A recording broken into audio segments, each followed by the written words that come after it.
It took a long time to get in here, but now that they're in here, they're going pretty quick. Akali, of course, being taken away. Just generically such a strong pick right now. The laning phase feels a little easier in the current meta. And on top of that, not only can you assassinate targets, the team fight damage on an unchecked Akali is nothing to sniff at. The Shincell, of course, that we were discussing there, Gordo, taken off the table right away. And with that, I mean, you still got things to pair with enchanters like Olaf, for example, but doesn't have quite the same early game impact. Yeah, certainly not there. So the Xin Zhao comp going to immediately be something that is taken off the table here by the side of Wildcard. See if that does affect maybe some of that Lulu priority here, or if they do still want it for a different position. The Nocturne ban, one that we're going to be seeing a lot of tonight, I have a feeling. RMC, that new Stride Breaker, really has brought that champion up into a lot more viability, both in the lane and in the jungle. Yeah, I mean, to a lot of champions, removing that gap closer was a nerf on Stride Breaker, but for Nocturne, you don't need it to gap close, and that 90% slow is absolutely massive when you hit on a target. And more importantly to me, the Lucian Nocturne ban, those are both picks that often are used to counter Gwen in lane here. And they're banned away by AOE. Wildcard Gaming Red, I don't know what their last ban is here, but if it's not Gwen, AoE can first pick that with relative comfort here, knowing that there's not a super oppressive lane for them. Then there we go.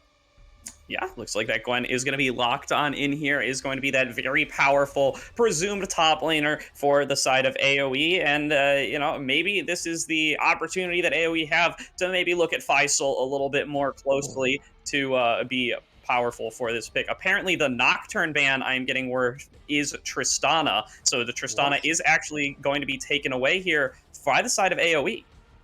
Okay, that's really odd to me that we'll get that double checked. I don't know if that was meant to be the misband with Tristana. That would make more sense to me, because why would AoE ban Sketch Stream's best champion?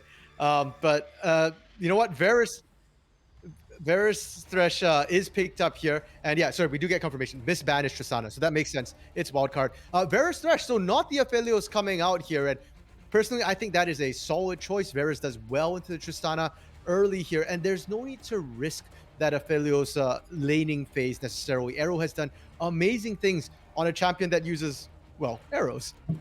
Yeah, absolutely, and that's the real power of Arrow here for the side of Wildcard Gaming Red, because while he does play a lot of the Aphelios, it's not a crutch for him. He can still play all of those meta champions. He's busted out a whole bunch of different picks already in Tier 2 tournaments. We've seen the Sivir, we've seen the Samira, we've seen the Draven, and we've seen a couple of games of the Varus as well. He demands bans on these powerful meta AD carries, but he also has a huge array of pocket picks that he's willing to go to if they get banned away. Yeah, and now Renekton being picked up by Wildcard Red here to match the Set and Nautilus that came out of AoE. AoE right now, we know that at least one solo lane was picked, but Gwen and Set can both be flexed around multiple lanes here. The only thing that is for sure is Nautilus support for the most part. Tristana taken off the table. They're going to continue focusing on Sketch Streams here with the Kai'Sa, which was his second most played champion throughout Risen Champions so far. Yeah, definitely a little bit of a call out to Sketch Streams here. You know, we've banned away your signature Tristana, and now we're going to pinch the pool even farther while giving Arrow this incredibly powerful pick. I remember he's playing a whole bunch of Varus back in 2017 when he won his LCS MVP. He is incredibly experienced on this champion, and forcing the side of Sketch Streams onto something he's even less experienced on than his regular run-of-the-mill picks should certainly be looked at on paper as an advantage for Wildcard Red. We'll see if the side of AoE are able to withstand it. Okay, another glitched ban there coming through from Wildcard Red. We do get word it is an Ezreal. So triple AD carry bans here against Sketch Streams, and why not? You've already locked in your Varus here. You're just denying here, and that's what happens when you don't match in terms of what you're seeing from the other side. You can get pinched. Jungle Pool being pinched out for Wildcard Red here as well, and for Winston, you know, Rumble's been nerfed. The Shinchao is banned, the Sejuani, Olaf, Nocturne, all of that banned as well. Diana's still on the table, or Udyr. Either of those would work here with this composition. Yeah, you really have to wonder if AoE are trying to push Wildcard Ooh. towards a certain jungler here, because they don't have a necessarily locked in jungler yet either. Could potentially be the Mhm. Gwen, but that's not really what you think of as where you intend to throw the Gwen once you lock it in first pick. It is going to be the Volibear lock in, though, here for the side of Wildcard. You got to believe that that's going to be the pick for Winston coming into the jungle. And now, how does RBM want to respond, and what do they want to take for 80 carry? Will be the Jinx here locked on in for Sketch Dreams to pair up with that Nautilus? And with that Jinx lock in here, I'm expecting to see, something maybe a little bit tankier coming through from AoE because you just want a solid front line. Set Nautil is great, but the more the merrier. Right now, Wildcard, they don't necessarily have something that's going to be able to dive past that line here. Oh my goodness, Gordo. I did not expect to see this. This is the first Rumble, I believe, we're seeing here in Risen's Champs League on patch 11.13. It has been nerfed. It was the Scrap Shield cooldown. You can't overheat to start, which means that your jungle clear is significantly slower on that first clear. Your mid game strength or your level 6 strength is still the same, but it's just more that your lanes will not be able to get that back up early here. Yeah, RBM willing to take in this Rumble even after the nerfs here. He's going to be showing us whether or not it can still have the power we've seen from it previously. Meanwhile, Wildcard, they're going to lock in the LeBlanc for Bradley. They want some aggression coming on out from this mid lane. They want that roaming assassin to be able to go around and shut down members of AoE in these side lanes. They've got these very powerful scaling carries in the form of the Gwen, in the form of the Jinx, and the LeBlanc's job in this game is really going to be to go around with this Volibear and shut them down before they can get started. Now, with this LeBlanc pickup, I like it first of all because it is a very Bradley style champion. We're talking about mechanical champions, assassins here. That's exactly what it is, and we're talking about the fact that you'll need someone to get past that front line to find that Jinx here. Renekton and Volibear are going to struggle to hit that back line, and we know what happens when you leave a Jinx unchecked to just free fire rockets. It's generally not a good thing for your team. But it's also a good pickup into a potential Rumble mid as well. Because while Rumble jungle has been nerfed, the laning phase is perfectly fine. And Gwen can instead go into the jungle here. So I'm curious to see if AoE will try and maybe lane swap away, get the Rumble into Renekton matchup, and go for set LeBlanc instead. That would both hide your set from the Renekton, which is traditionally a bit of a rougher lane with that shield break that Renekton has, and also will completely nullify LeBlanc. LeBlanc does not do well into a tanky set who just regenerates up most of that poke damage that you put down. Absolutely the case there. Does feel like this would be a good look for Dark Wings there on that set. And also, really going to want to make sure that they have some priority in these lanes wherever they can get it. Because, like you said, the clear from RBM not going to be quite as powerful as it might have once been here. And that might leave him a little bit susceptible to be punished from the side of Winston. Volibear's slower clear usually might keep him a little bit behind, something like the Rumble in the past. But now that it's the Nerf Rumble, this matchup might look a little bit different. Yeah, and on top of that as well, for the side of Wildcard Red, you've just got strong lanes across the board, right? You've got gank assist, stun from Renekton, you've got death sentence from Thresh, mid lane the chains as well. Wildcard Red don't want to necessarily let this game run into those big 5v5s, right? You've got the Rumble, the red carpet with the Nautilus. That's really, really strong.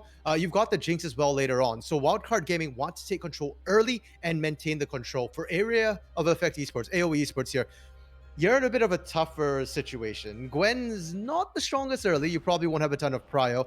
And Set as well is Set's okay depending on the matchup. But with that Rumble, with Nautilus Jinx, you don't have a ton of winning lanes, and you just kind of need to be able to stall long enough to be able to just sort of buy time to skill and become that team fighting composition that you drafted.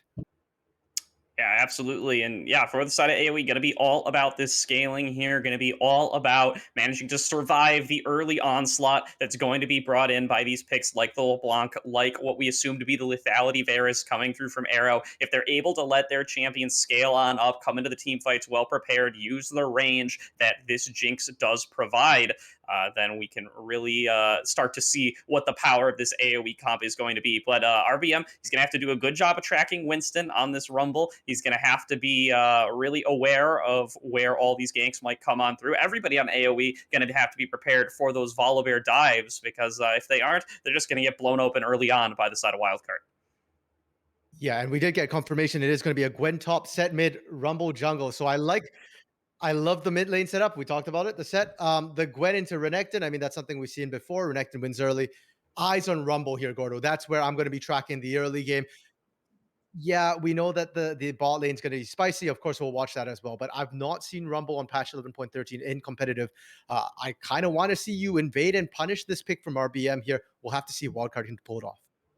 Yeah, it's got to be what we're expecting from the side of Wildcard here. If that Rumble isn't viable anymore, we can certainly expect Winston and the Wildcard squad to show us why here and now. But first, we're going to have to take a quick break while we get loaded up onto the Rift. Do not go anywhere. We're going to be right back for Game 1 of AOE Esports up against Wildcard Red.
Welcome back, everybody, to tonight's broadcast of the Risen Champions League quarterfinals matchup between AOE Esports and Wildcard Red. We've completed the draft for game number 1 of this best of 5, and now both of these squads take into the rift here to see who is going to be able to make it to that semifinals, who's going to compete for that proving ground slot. Yeah, best of 5 means plenty of time to experiment here, but we're unfortunately not getting any level 1 invades here, Gordo. Both teams are content to, be a little bit careful to start things off, and I'm not sure who I think that favors. As I say that, RBM and Faisal Darkwing's top side, they're getting a little hyphy, just checking for wards. Yeah, Adaption going to Oh. spot out Fizzy here on a little bit of an invade with the help of Arrow. Gonna throw down that ward, knows that it can't be taken down, and gonna return to the river. Call that a scouting victory there for the side of Wildcard Red's bot lane. Yeah, and I think it's actually pretty important right now to be able to track where the junglers are. I'm not sure if the players are comfortable or know the timings for Rumble's new jungle here with it being slower. So just being able to know where you are is going to give your lanes that much more information for their windows of opportunity to be aggressive here. And important notes to take for any Rumble jungle mains who don't quite want to give it up at home. RBM is going to be starting off with that Flame Spitter now. You can't really do the overheat on the Scrap Shield at level 1 anymore. Is going to tick over to that level 2 off the red buff and hope to get his jungle off to a good start here on the bottom side. And I wonder if we are going to see any cheese gangs here, because the analyst desk focused very heavily on sketch streams and arrows. Both sides really were looking down here, and I feel like if you can get any of them ahead right off the bat, it's going to be absolutely massive. Hook's coming out real early, but it's just supports trading. The AD carry is still focused more on the minions than the champions. Yeah, certainly here. And we can see Brandini going to be a little bit late to this level 2 here. Faisal might go in for some trades with the level advantage while he's got it, but just going to tick over on that Crocodile. Not really going to make too much of a difference one way or the other here in this top lane. And meanwhile, Sketchstreams and Fizzy, they're going to be pushing in the bottom lane as well. Do appear to have hit their level 2 spike a little bit earlier than the opposition. Yeah, and for Sketchstreams and Fizzy here, I'm not sure they're looking to play super aggressive for the most part. I'm not sure they actually tracked Winston on the Raptors. Actually, definitely would have. The ward was there already. So they're going to know that they are safe to push out if they want. And instead, I think it's going to be Faisal here, who has to be a little bit more careful, running Ignite, not Flash. Yeah, it's a big hook from Daption in the bottom lane, though, pushing Fizzy back. Gets hit by the hail of arrows. He's going to take a fair amount of damage there, be chunked to a little bit less than half HP, but still only level 2 here for the Varus Thresh duo. Don't really have the damage in the tank to be able to bust through that tanky Nautilus quite yet. Okay, and RBM getting an assist from Faisal here to make sure he secures the scuttle. So despite the fact that Winston's clearing faster, RBM skipping the camp has made the difference, and can potentially actually look for the double scuttle here if he can get down to the bot side. Winston only now realizing is going to get the back off first here. And actually, Sketchstreams and Fizzy going with a bit of a cheater recall. If they get back to lane, they can contest this. They will be just a bit stronger here than Arrow and Daption. Yeah, good start here for the Rumble in the jungle, although he's going to disregard that second Skullcrab. He's going to come up into the top lane looking for a bit of a gank onto Brandini. Going to force the flash there. Faisal going to only commit to the Ignite, so going to be considered definitely a victory for the side of AoE here on this top lane, taking resources away from the Renekton and forcing him into an early recall. Yeah, he still has teleport, but there's no need to necessarily use it right away if he doesn't want to. As I say that, does opt to do that. And bot side, we do see Daption and Winston roaming up here. Darkwing's the target, but he's so far behind, and the waves right now are pushing against him. So Darkwings can't step out even if he wanted to.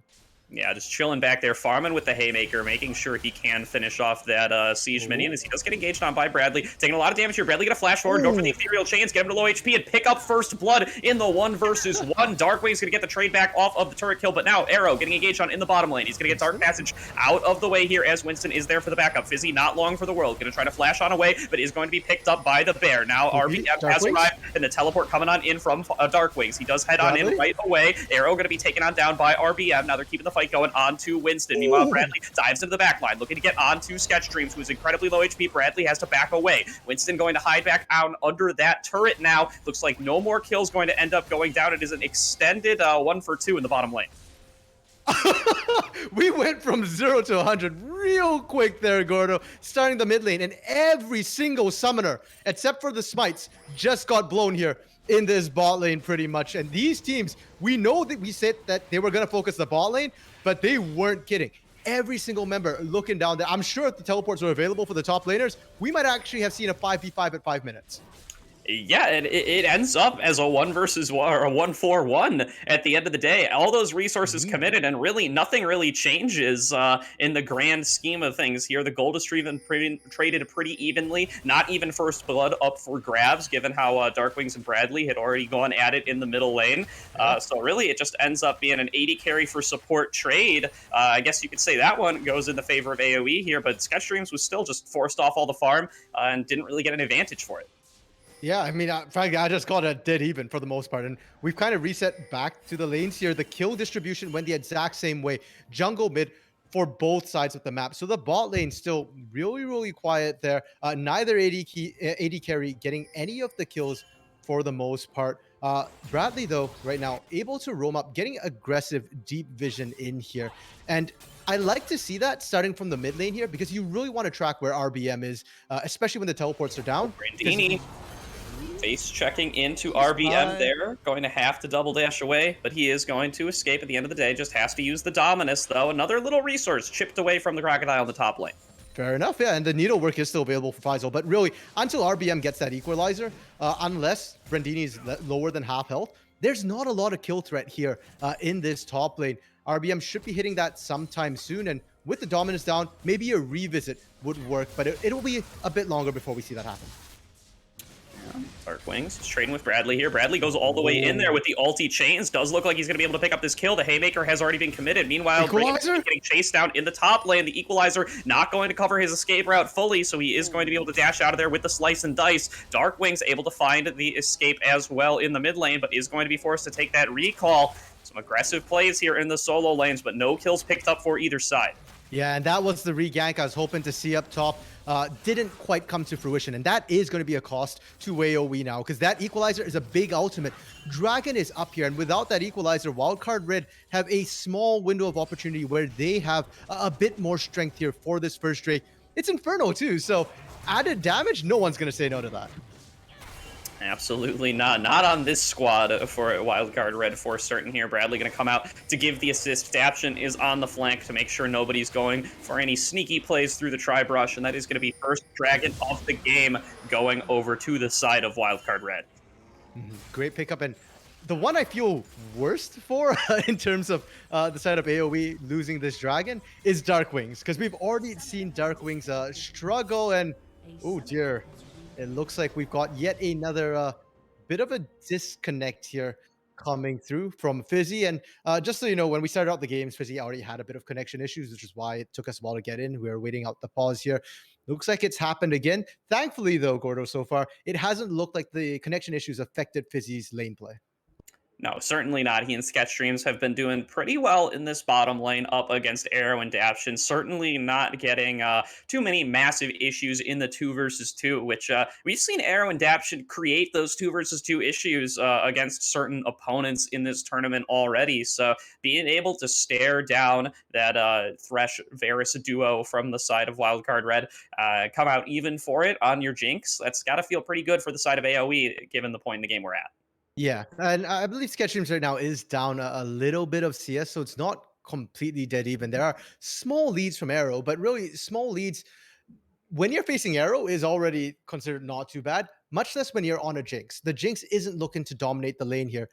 You're just looking to skill up fairly uncontested for the most part here. And for AoE, like I said, they've got better skilling. They're not in a rush to make anything happen early. Even that early game sort of 5v5 or 4v4 we saw in the bot lane, that was more them responding to the aggression coming through from Wildcard Gaming.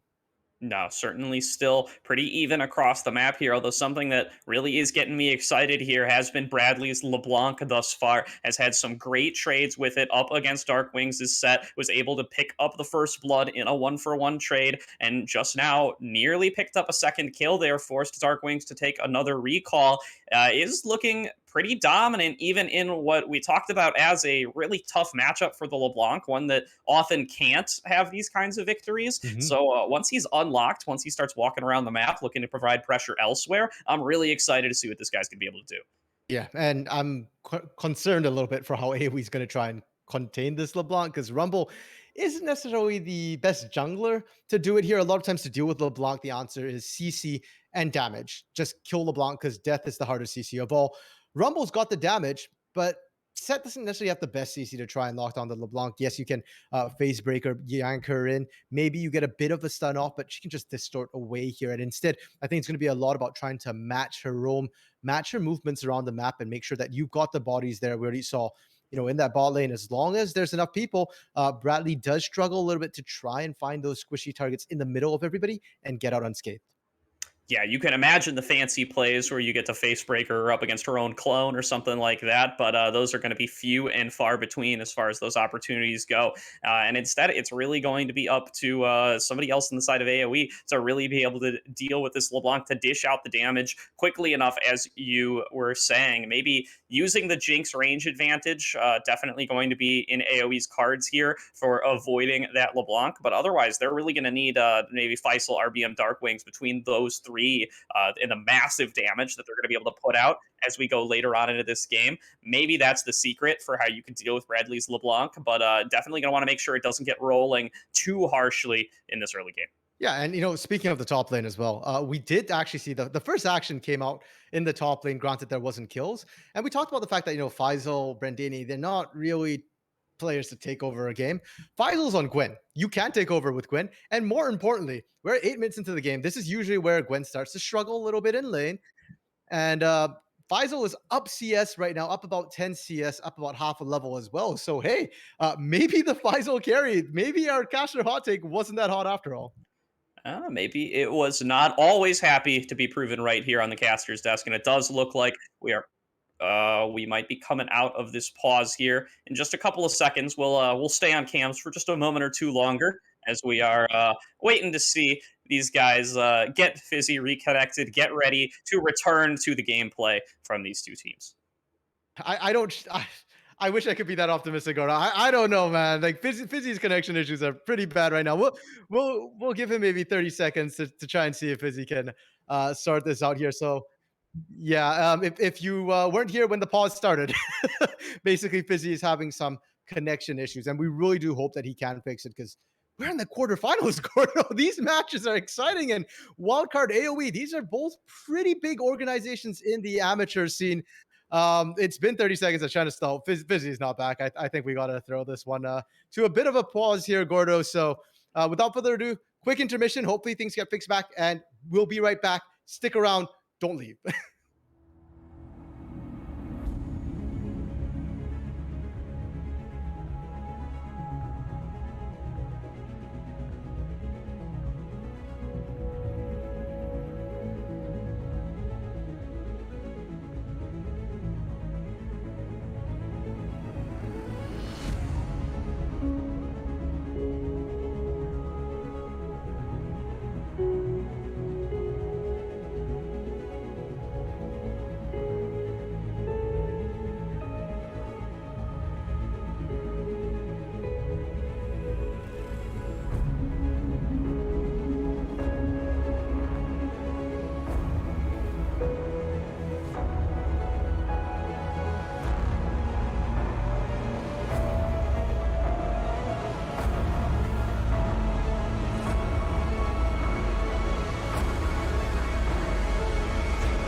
Welcome back, everybody, to tonight's broadcast of the Arisen Champions League quarterfinals. We've sorted out Fizzy's connection issues. We are right back into the action here. Yeah, and right back into the action, which isn't happening on the map right now. I mean, Fizzy is roaming up with RVM. They are looking to start the Herald, and they actually started in full view of a control ward. Yeah, that's just up to your definition of actions here, RMC. Walking is an action. Ward clearing is an action. It's they all count at the end of the day. It's much better than the pause we were dealing with earlier, as I'm sure the viewers prefer this to the break screen. Fair enough. I mean, you traded orange for purple here, but we do see the Eye of the Herald being picked up. RBM does take it, and I want to highlight the good rotation out from Fizzy here. The reason why Wildcard saw it but couldn't do a thing was Winston wasn't ready. Daption was slower on that back as well, and Sketchdreams gets a shove, gets the back, doesn't really lose much of anything whatsoever here. It's just a straight up Herald advantage for AOE on that play. Yeah, absolutely is here. Picking that one up basically for free here. So you can see the man in the mid lane we were talking about a little bit during our intermission, Bradley, developing a nice CS lead for himself there, up about 25, it would appear, in the mid lane matchup. So that's going to even that out a little bit here as this wave crashes, but still just taking a lot of poke here, even right through the Mercury treads. And already on the Lost chapter is Bradley here, so really off to a nice start here. Yeah, and you can see right now that Dark Wings has very little agency in lane top side, though. Ooh, Winston snuck in, and Faisal has no clue, no flash either. No, gonna need that skip and slash as his only escape tool here, but he is none the wiser as the dominant's gonna be popped. Now here comes Brandini rushing on in. That's going to be throwing down the invulnerability, but it does not help when they're already at melee range. Winston's in here dishing out the damage. Faisal going to dip into the bush for just a second to stay alive, but is gonna be taken down by the Koldamik from Brandini. Nice kill to the Renekton in the top lane. Yeah, very nice and clean as well to boot. No vision whatsoever spotting out Winston, and for AoE, they weren't able to make anything happen. They're trying to force it now with the Eye of the Herald. They just want to get some gold here for this bot lane as much as possible, and nothing's changed for AoE. Yeah, they can lose Faisal. It's okay. Their win con is still getting Sketchdreams online. Yeah, so 160 gold going to head over into Sketchdream's pocket there. Fizzy staying out of the gold generation range there on the Nautilus, making sure he doesn't rob Sketchdreams of any additional power there. As, they are getting closer and closer to these item thresholds, really going to want to make sure that you get to those 2 item spikes on Jinx before the team fights really get started here, and a nice drop in the bucket going to be in the form of those 2 turret plates. Oh, Winston, the sneaky bear. It worked once, he's trying it again. Did not actually spot that interesting ward there right past the river, just barely. So was spotted out. Isn't going to waste any time, though. So nice attempt. And Sketchdreams, Fizzy, they just kind of go, okay, we're back in, we're shopping. They're not really going to get too much off this particular back here, but they don't die. And you know what? That's a win. Definitely is here. As long as you're staying alive, you're winning the game, as is the nature of being on the harder scaling composition. Or so you would hope here, as they're going to need to make sure that they are in position to not let this wildcard squad snowball away with too many objectives. They've already picked up the first dragon here. The Ocean going to be the second one means that it's not going to be either of those super valuable souls in the form of the Ocean or the Infernal Soul. Might be a little bit of relief coming to the side of AoE, who are a little bit behind on the Dragon game for the time being. Mm-hmm. And for AoE right now, they are on the back foot, but I do want to highlight the fact that Fizzy is 6. We see Nautilus paired with Rumble a lot because of the CC chain that can come up the Nautilus, starting the depth charge, you know, followed up by that dredge line as well. And then the stun keeps you on the red carpet for an extended period of time. So I kind of want to see the roam come out with RBM as well. Top side, top laners, they do be fighting, but it doesn't really matter. They've got enough sustain. We've seen it before. Unless they fully commit in all the way here, and I don't think Faisal's going to do that without Ignite. It's just damage that isn't sticking. Yeah, no, a little bit too much regen there on the side of Faisal. He has the Leeching Leer.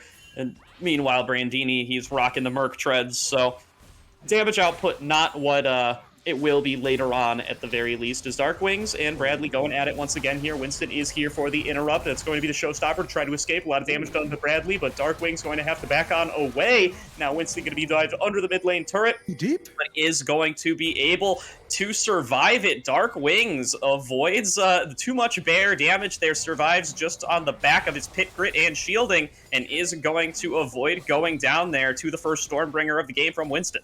Yeah, and that was double flashes blown. Both Winston and Bradley blew theirs to try and get that kill. So great play from Dark Wings here. That play, though, is facilitated by all the vision that Wildcard Red have on the bot side. We caught a glimpse of Winston stealing away the red. They also left a whole bunch of wards. So suddenly, this bot side of the map is a no-go zone for AOE here. I want to see the depth charge into the equalizer, but we're probably not going to be able to unless they kind of brute force this one here. TP coming through from Bradley. Wildcard really want to secure the second Drake. Yeah, and they've got the men down here to do it. Grouping up with 4 members on this side of the map. RBM is all the way up on his blue side looking at that respawning Rift Herald. So that is going to be second Dragon given over to the side of Wildcard Red, now up 2-0 on that objective. Really do expect that third one to be where we see the fight point here. Is Bradley going to blink back to his sigil there, make sure that he's not going to end up getting picked off here by Fizzy and Dark Wings, waiting in the wings. Yeah, he's fine. It's a LeBlanc. She's called Deceiver for a reason there. Unless you pretty much land that dredge line out of nowhere, Bradley should be able to get out safe. And you were mentioning the Herald as well, Gordo. Well, it's desync from the Dragon. And there's still another 20 seconds before it comes up. And you can see Wildcard Red. They're in a position to contest it once again here. The roam up from Fizzy is there. And Rocket is available for sketch streams. So if they do want to fight this, despite their gold disadvantage, AOE are actually probably going to be able to fight this on fairly equal grounds. Yeah, definitely here. Take a look at the gold for both of these sides here. A 1k lead to the side of Bradley, really making sure that he does have the item advantage coming into what looks like it might be a Rift Herald fight. Fizzy got into that bush unspotted here, but RPM dragged the Herald all the way up to the lane. Oh, and look at this. There goes that duo you were talking about, RMC. That's going to be the layered down equalizer on top of the dredge line and the depth charge combo. But Brandini is going to be able to flash out there, is going to be able to dominate to keep his health high up enough to survive. He is going to have to disappear back into his base and go for the teleport back in, as Winston and Daption are looking to keep this fight going. Faisal might be a little bit caught out here, going to skip the slash away, but going to be flash blade back on into the team, trying to immune all the skills that he can. The 4 men are right on top of him. They're going to jump Faisal and take him down there for his second death of the game. Another kill going into the pocket of Winston. Yeah, I mean, Wildcard Red know exactly the limits they can force to. They go chasing in, and Bradley roams up. What is the response here? The thing is, generally when a champion roams, they get punished in their lane. But Dark Wings was in rotation to bot lane, sketch streams into mid. They find no answer whatsoever. And now it's a race between top and bottom. Who can take their turrets first? Yeah, top looking a little bit ahead here, but Dark Wings, he gets the reset off just in time there. The left hook, right hook, just giving him enough speed to be able to claim the first turret for the side of AOE. So never punished here on the blue side is AOE, as they do manage to pick up the first turret of the game, despite the mishap that just occurred on the top side. You know your champion's broken when it gives a turret the old 1-2 and breaks it. Darkwing's on this set. I mean, it's struggling in lane, but is winning against the turrets here. Both going in here on to the side of Winston. Going to be a showstopper him right back into the team, but not going to be able to pick up anything else. Now Brandini coming in from the side. He's getting shot by some rockets from sketch streams, though, taking a lot of damage here. There goes the zap. Here comes the super mega death rocket. Just barely going to be avoided there. Nice play by Sketch Dreams there to force the Crocodile out from the side lane. So now they're going to move down towards this Dragon here. Not up for another 2 minutes, but bot lane control going to be established here for the side of AoE. They're going to look to move it into this jungle, as they might catch Winston doing his Gromp. That's going to be the stun coming on through. Here comes the ultimate from the Rumble. They're going to force the bear to just stand on top of it and pull off the shutdown. It's really big mean, burns himself down. Another kill. Bradley looking to maybe steal away this Gromp. Not even going to be able to do that, though. It's AoE take control of this bottom jungle. That was the perfect VIP experience right there. The full red carpet, that's the CC chain we're talking about, and I love the fact that it cuts off Bradley from being able to help out in that fight. Great play from AoE, but here's my problem with it, Gordo. What do you get off the back of that play? Dragon's still down. Herald's still down. you don't get any push into any of the lanes as well. So it's kind of an isolated single pickup they get. And it's fine. Equalizer will be back up in time for Cloud Drake in a minute here. But I want to see AoE find these sort of picks, make these sort of plays when there's an objective up and not just, willy-nilly because there was nothing else better to do. I definitely agree there, RMC. They do get some vision control over the top jungle, but that's just going to get scanned away here by Daption. You've got to believe they want to fight to hold the vision where they can, but they have to take their resets. They have to spend the gold that they've gained for themselves, and that means they're not really going to be able to do much to maintain that vision lead that they were able to gain for just a short while. Instead, they're just going to be trying to funnel some CS into sketch streams here in the mid lane. He's completed his mythic here, has completed his cull. Is going to look to at least get himself onto a zeal or something of the sort in time for this next dragon fight, but should not have another opportunity to go for a recall, so it is going to be just the cloak of agility for him as this dragon spawn in about 10 seconds.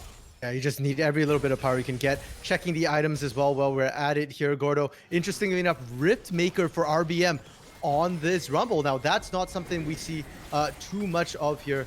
Wow, okay, they're dropping Herald. They're forcing mid to try and get Prio over Dragon. Yeah, they're going to throw it right on over that bird wall there, and they are going to be able to pick up the mid lane turret, but now here comes the rest of AoE trying to contest for this dragon. The teleport coming on in, but might be a little bit late here. They're going to secure the dragon, but what about the follow-up fight? Winston going to dive on in with the Stormbringer, but he's taking way too much damage from Sketch Dreams, who is untouched here. He's going on to Brandini next, going to take him down as well. The Jinx is getting excited. It's getting the resets. Faisal going to pick up another kill onto Daption, and it is a 3-for-0 in favor of AoE. Bradley coming on around here, trying to pick up a kill onto Fizzy. Is going to be able to get that one. Trades one back, but still going to be a 3-for-1 in favor of AoE on the team fight. Now Bradley might find himself caught on out here, trying to W over the wall. Is going to be able to do so. Nobody left to chase him any farther. Darkwing still is going forward, but ends up just punching the clone and punching a ward. They're going to back on away for the time being.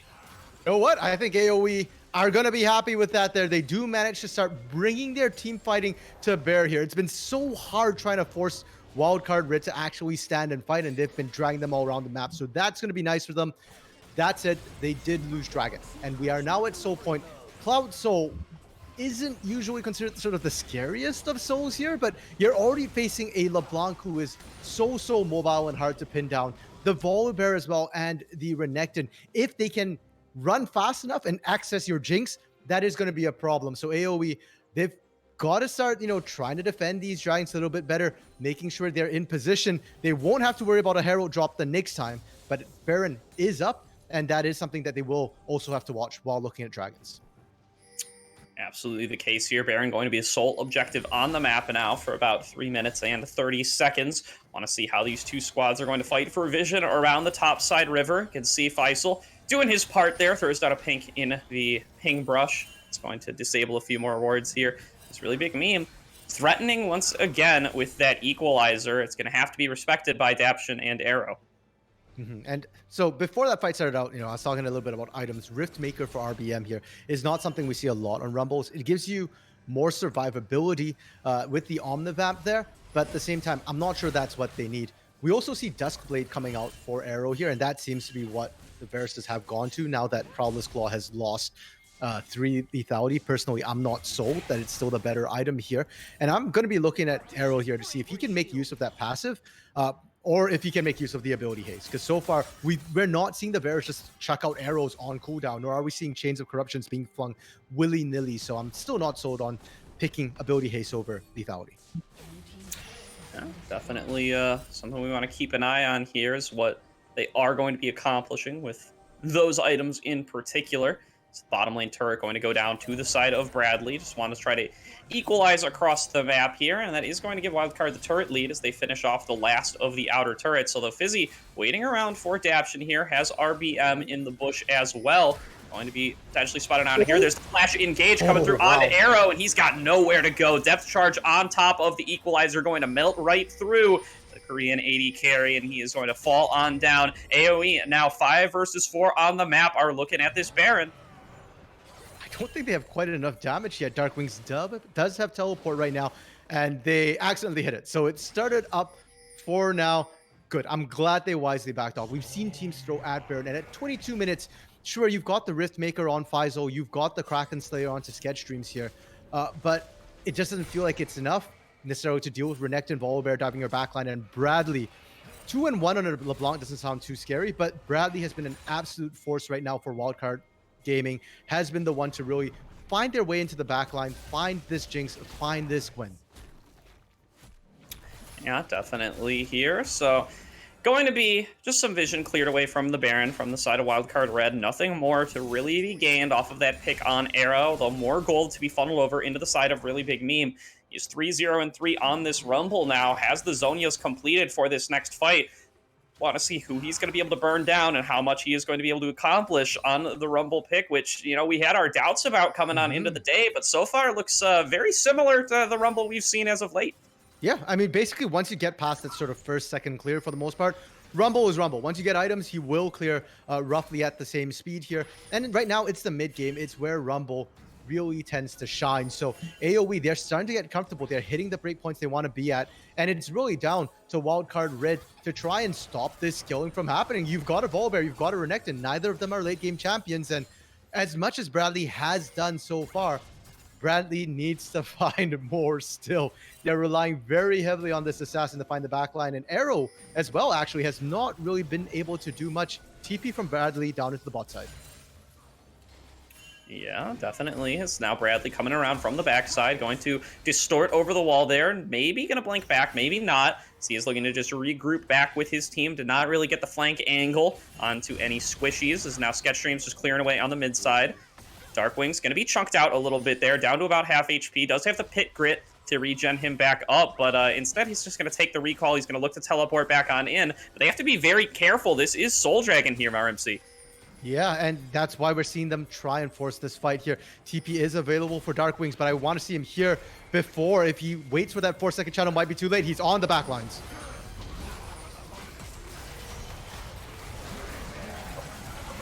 All right, here comes Darkwings going on in, but it's going to be Bradley just one-shotting Really Big Meme before the fight can even get on started. Fizzy now left all alone. He's going to get taken down by Winston. The damage trying to be dealt out here by Sketchstream, trying to be dealt out by Faisal, but they're going to get finished off by the Bear as well. Triple kill goes over to the side of Winston. Sketchstream's get chased down as well, and it's a 5-for-0 ace for the side of Wildcard Red. They're going to claim the Dragon Soul off of that, and certainly the Baron as well. That's just, we're talking about, Gordo, the fact that AoE's comp is starting to come online. Wildcard to say no, they slammed the door shut and they use the dragon as bait. Very, very unfortunate. And we talk so much about Bradley needing to step up. He did. Finding the initial pick, using the clone as well to block the rocket was massive, and that's what nets them the clean 5-for-0 here.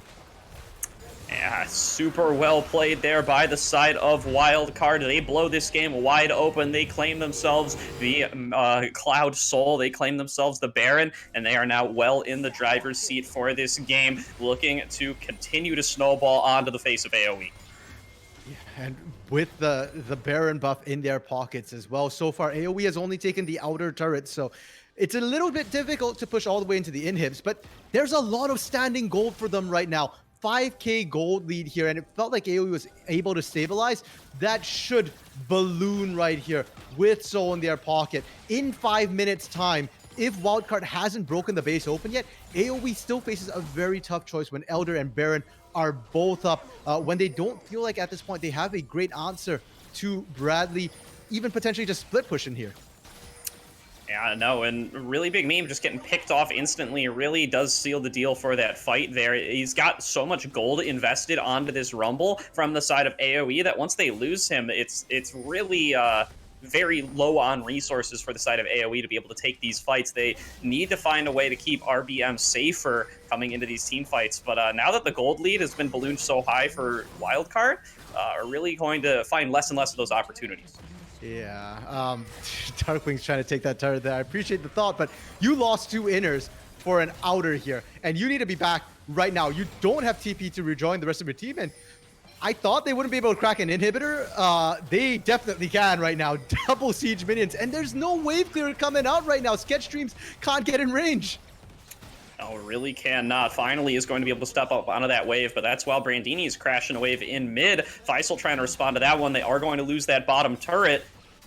just no answers here from the side of AOE. They can't find the engage angle they were looking for. They need to find some kind of crazy hook from their Nautilus onto a squishy, but Bradley and Arrow, they're playing this far too intelligently for such shenanigans, and just going to dash on in there, get a big chunk on a really big meme, and that's all it takes. Rumble's got to retreat now, and that's going to be 2 inhibitors ripe for the picking for Wildcard Red.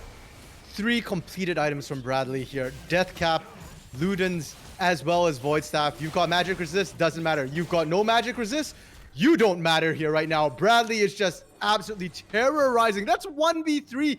Everybody else is sitting outside the base, and AoE do not dare to try and aggress on this Deceiver.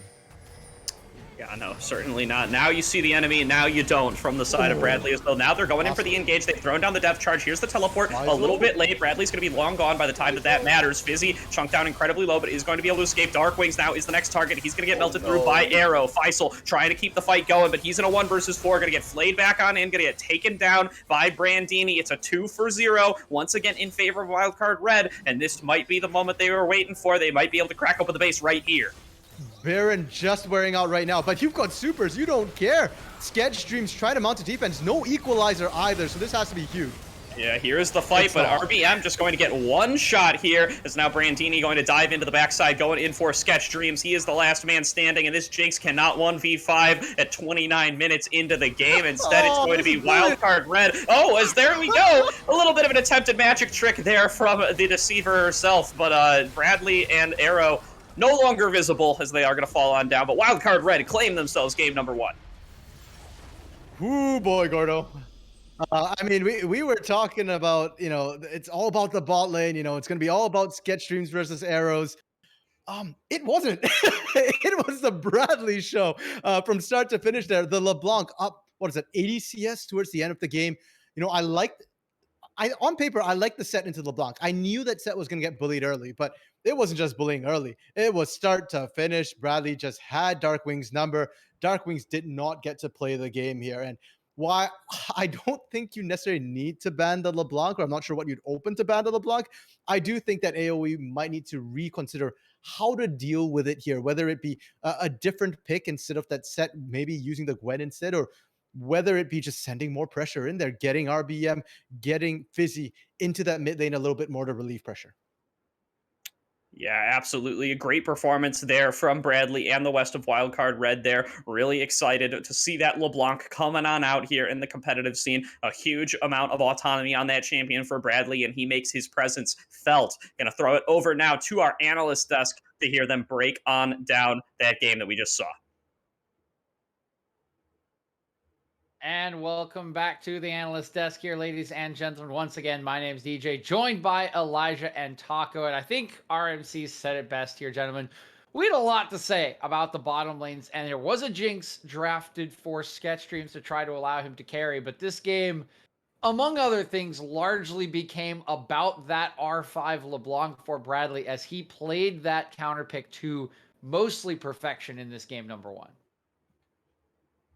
Yeah, I mean, I think the drafting was pretty good from both sides. Wildcard probably got what they want with the early Varus angle, but I do have mixed feelings about the Jinx pick. I was informed that it was Ezreal banned, so he couldn't really pay Ezreal and Tristana. So I there wasn't really a lot of self-peeling AD carry options, so I guess the Jinx, he was just kind of like, oh, I'm going to run at them, try and get as many kills, and then he just kept getting killed over and over, and then game's already over by the time he's scaling up.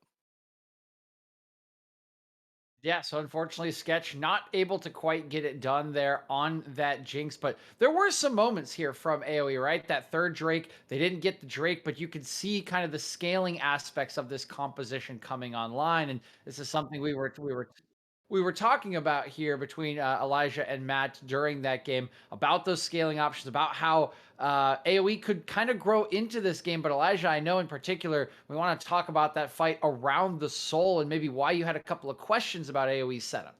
Yeah, so I think the setup itself was mostly fine, but it's more the idea that losing soul in that game doesn't necessarily lose you the game, right? Giving away Cloud Soul to Wildcard at that stage, I think, is totally fine. In fact, you're in a decent spot to be able to fight over Elder when it comes along. Why would you take a fight that you're not necessarily ready for over a soul that doesn't matter, in my opinion, right? over Soul that doesn't matter when you could take a fight in 5 minutes over Elder and just win the game off that, right? If anything, I thought it would have been a little bit better to set up around Baron the same way they're setting up around Soul and make them kind of make some tough decisions, right? Yeah, I mean, the big thing also about the way they played fights is they comboed Rumble ult terribly with the teleports. I remember the last dragon fight, they Rumble ulted on the right side, and then they TP'd right into the middle of all the tanks. What do you think's gonna happen when you're not gonna chain your Rumble ult with your teleports? You're gonna die. And then the last fight as well, Rumble ult goes down, hits like 2 minions, and then they try and TP behind. Gwen can't do anything because the rest of her team's just dead.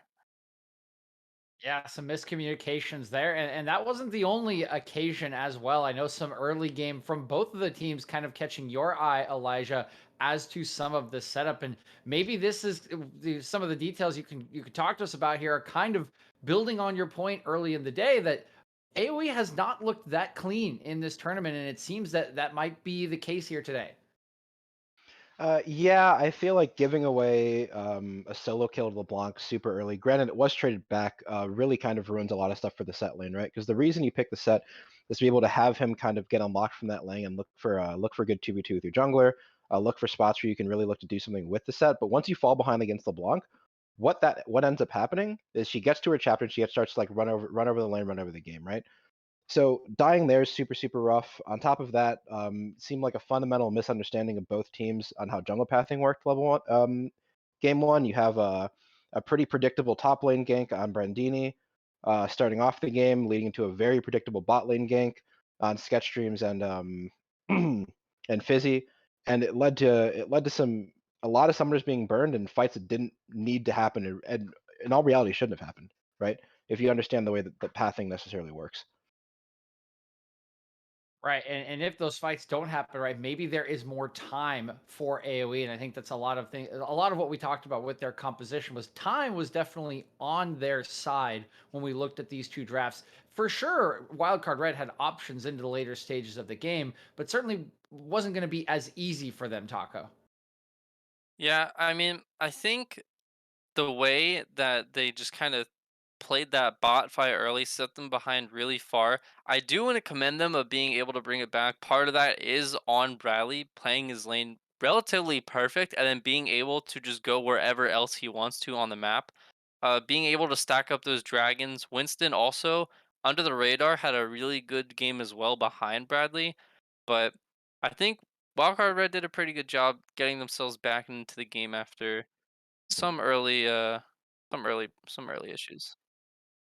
Yeah. Yeah. One thing I really want to kind of talk about here really quickly, before we kind of get into the next point, is that taking Varus in this series feels like kind of a free key to win bot lane, right? With Tristana banned and with Ezreal banned, there's not really a lot of good answers into Varus until you really start to look at the mages, right? I don't know if either team here is playing the mages, but seeing specifically a Ziggs pick come out today would be very, very excellent. I feel like if you want to win this series, you have to be able to pick up Ziggs, right? Mhm. Yeah, Taco. I mean, if you want to elaborate on that, I know you've already had someone on your team is playing the Ziggs a little bit, so maybe talk to the strengths of that champion for this potential matchup. Yeah, Wildcard Red or Wildcard Black, sorry. We think Ziggs is an amazing champion against Varus with his range. Ziggs able to farm pretty well. If you want to play a support that kind of roam out of lane, Ziggs is perfectly fine. W is kind of a bit of a wonky self peel, but the damage he provides in team fights, the way he scales up, the fact that he's an AP damage source, so you can go those 80 junglers. You can build maybe a kindred comp. That's what we did personally, but I think Ziggs is just a pick that's not being contested at all for some reason in Tavares. All right, then Yeah. in that case, oh, sorry, go ahead, Elijah. No, I was just agreeing. Absolutely.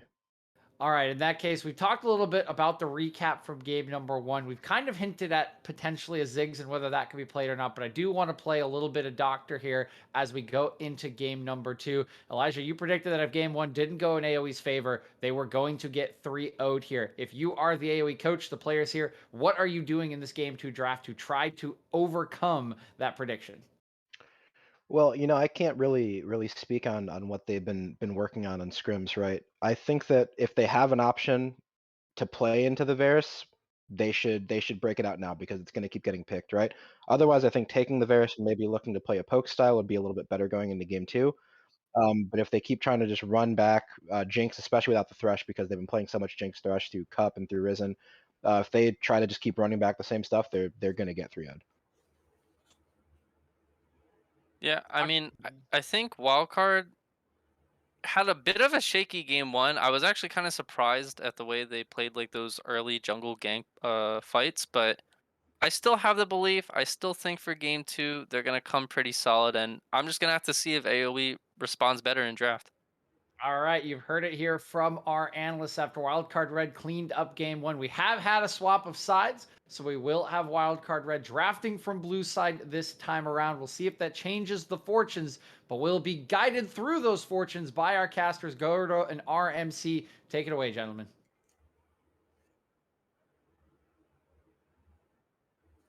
Thank you, DJ. Happy to be right back here on the broadcast with our MC. And we are just about to get into draft for game number 2 here. As was already alluded to, going to be Wildcard Red on the blue side this time. AOE now maybe have an opportunity to see a little bit more of what Wildcard is going for and adapt as such. Yeah, and our analyst desk, a little critical of both the teams and how things have played out. It is game one, and we're expecting to sort of clean things up here. In terms of the drafting, though, they didn't seem to be overly critical of what was drafted for the most part, with the exception of the Jinx. So I really do feel like it's up to AOE to decide how they want to change this up. They picked that Jinx B4 on the second round here of picks and bans, and you know what? Like maybe you picked that a little earlier. It is going to be wildcard red on blue side, and because they are blue side, they are one Varus here. They're probably going to do it again, and AOE either has to ban it or they've got to play some sort of counter to it here. Yeah, absolutely. It really has to be called into question whether or not you have to ban away Arrow's Varus because the dude's got a champion Ocean. He's going to Yeah. play something else and he's going to play it to an incredibly high level. I almost wonder now if you want to pick something earlier for Sketch Dreams, though, before he can get his pool so pinched on out. He had his Tristana band and his Ezreal band, as well as, I believe, another pick of his. Yeah, the Kaisa was banned away from him as well in that game number 1 draft. So, Jinx was the 4th string AD carry based purely on the order of those picks and bans. So maybe you pick the numbers 1 through 3 if you can get them, and maybe that sets Sketch Dreams up for a little bit more success. He looked good on the Jinx. Maybe he looks even better on a higher prio pick. Potential here. The problem being, of course, that if you do pick the Kaisa's laning into Varus isn't amazing either. It doesn't really address the problem. And Ezreal to me is a bit of a more dangerous pick right now. Divine Thunder did get nerfed for ranged champions, and that has taken down Ezreal's priority. It's still strong, and I don't want to say that it's not going to work against the Varus. It's just more you're avoiding the Varus than you're actually dealing with the Varus here. So maybe it's a support pick that they need to change up a little bit. Nautilus has worked for them before, but I do believe actually Fizzy doesn't play very much Nautilus, or not at least competitively so far. Has actually not played it a single time. Today is his first Nautilus here. So if anything, I think a Leona would have done better into the Varus here. You don't have to worry about minion block or champion block. So maybe a bit of the ADC change, maybe a bit of the support change. Yeah, now we are getting on into this draft here. Lulu going to be the first one to hit the ban table for the side of Wildcard Red. Still not wanting to give that one over to the side of AOE. Yep, Lulu being taken out. And that is a bit of a change from what we saw in game one. Lulu actually completely not banned through the entire process. Neither was Karma. But I guess when you switch sides, you do change things. You can first pick that Xin Zhao. You can first pick that Viego as well for yourself. And it's really up to AoE to try and decide what they want to deny. For now, they're still going with the Akali, still going with the Nocturne. Yeah, absolutely going to be sticking with those ones here. The Thresh going to hit the ban table as well for the side of Wildcard Red. We saw that one picked away by them in the first game, so now deciding Adaption probably not going to be able to get it on the blue side. Want to make sure they do not end up giving it over to Fizzy. And Karma going to join that one too for the trifecta of support bans from the side of Wildcard Red. Okay, a lot of focus onto Fizzy here, and Well, I would say it's not even onto Fizzy, actually. It's more probably onto Faisal, who has been playing these support picks in the top lane. The Thresh, definitely, though, Fizzy. The day we see Thresh top is the day we know it's gone too far. Definitely, definitely. As now the Xin Zhao going to hit the ban table as well, so we're going to make sure that even though the enchanters are already taken away, they still do not want to risk that man coming through in the jungle with his spear. So now Wildcard, they got the first pick in their palm. Do they want the Varus for the side of Arrow again? You got to believe that it's got to be pretty high on their priority list, but instead it's the Viego being hovered. Will it be locked on in here? I mean, there's so many OP picks, right? Gwen's open, Viego's open, the Varus that works so well in game one is open. All of them are available, and I love that AOE kind of put them in that situation. Well, actually, Wildcard did that to themselves with the support bans, and now AOE, you can potentially pick up the Varus for yourself as well. While Sketchstreams hasn't played a ton of Varus in the amateur scene yet, he has played a lot of it in solo queue. It's not a terribly hard champion to pick up, and of course, Gwen is still open. Granted, Faisal didn't have huge impact on the game with the Gwen, but he didn't lose on it as well. And I think, like the analyst desk was talking about, like Elijah was saying, time is on your side with that Gwen here. You can just slow it down. And if they had maybe 5-10 more minutes, Faisal probably would have come online a lot harder. Yeah, certainly here. So now the Gwen going to be coming through once again, assuming that that one is going to be for the side of Faisal. And now you could take away the Varus from the side of Arrow. You could also pick another priority pick for your bot laner there. But instead, it's going to be the Lee Sin, still very prized here as a solo laner and a jungler, even after his latest round of nerfs. And could potentially be flexed between mid and jungle here for the side of AoE.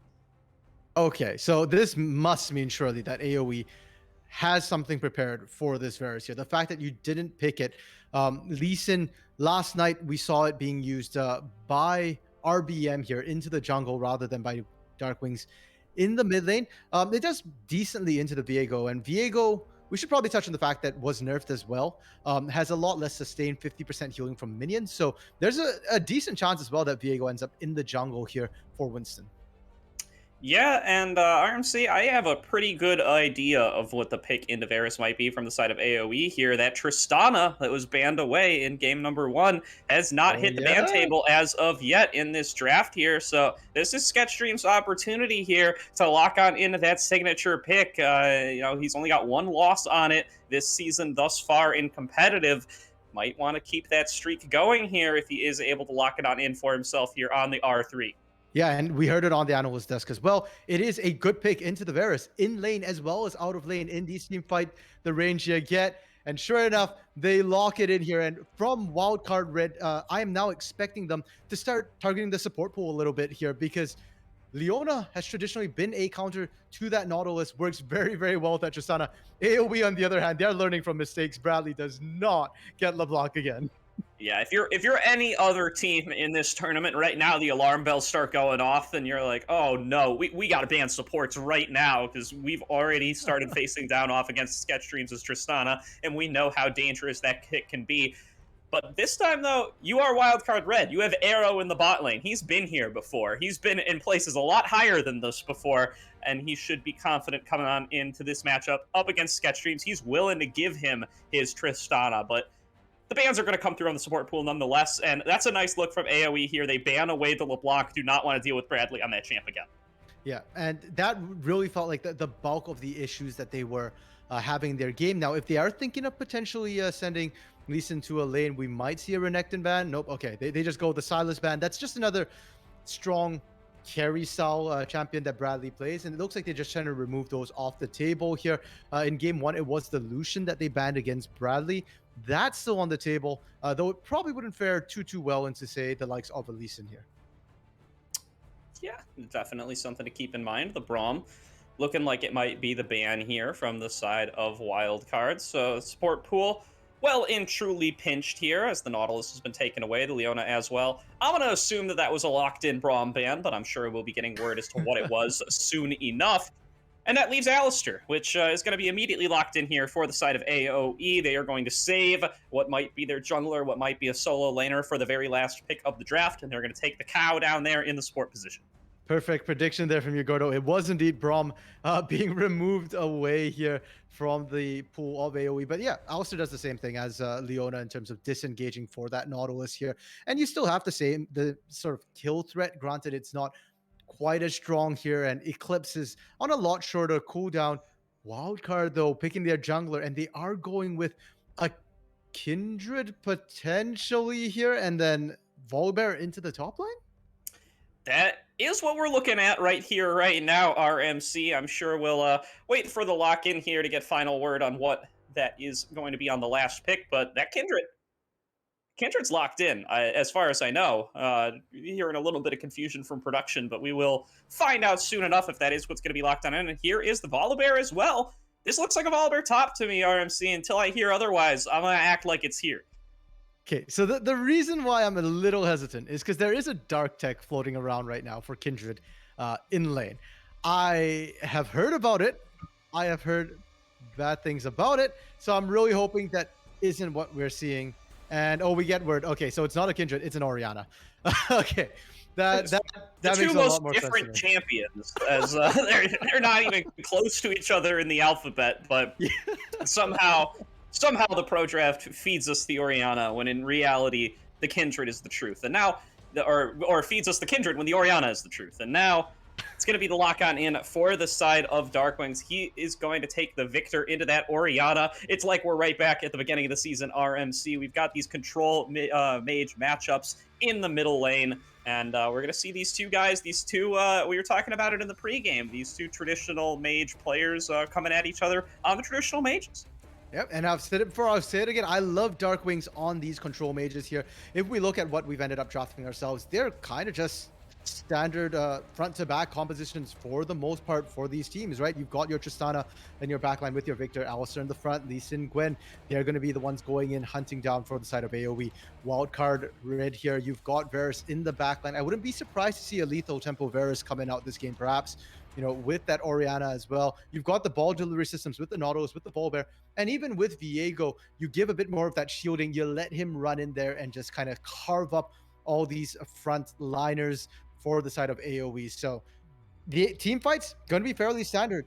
And what to me is going to be more interesting is how the lanes play out here, Gordo. The fact that we've got potentially Gwen versus Viego in the top lane, both of sort of the broken champions. And I don't think we've really decided, or there's been a consensus as to who wins that particular lane here. You've got Lee Sin versus Volibear. And Lee Sin is a very proactive ganking junglers. With Tristana, Alistar, and Victor, you've got lane set up once again here. Last time we didn't get to see RBM really pop off in the early game. This time, you don't really have an excuse not to, unless the Volibear on the other side is counter ganking. And in the mid lane, I think I favor Lee Sin Victor over Orianna Volibear.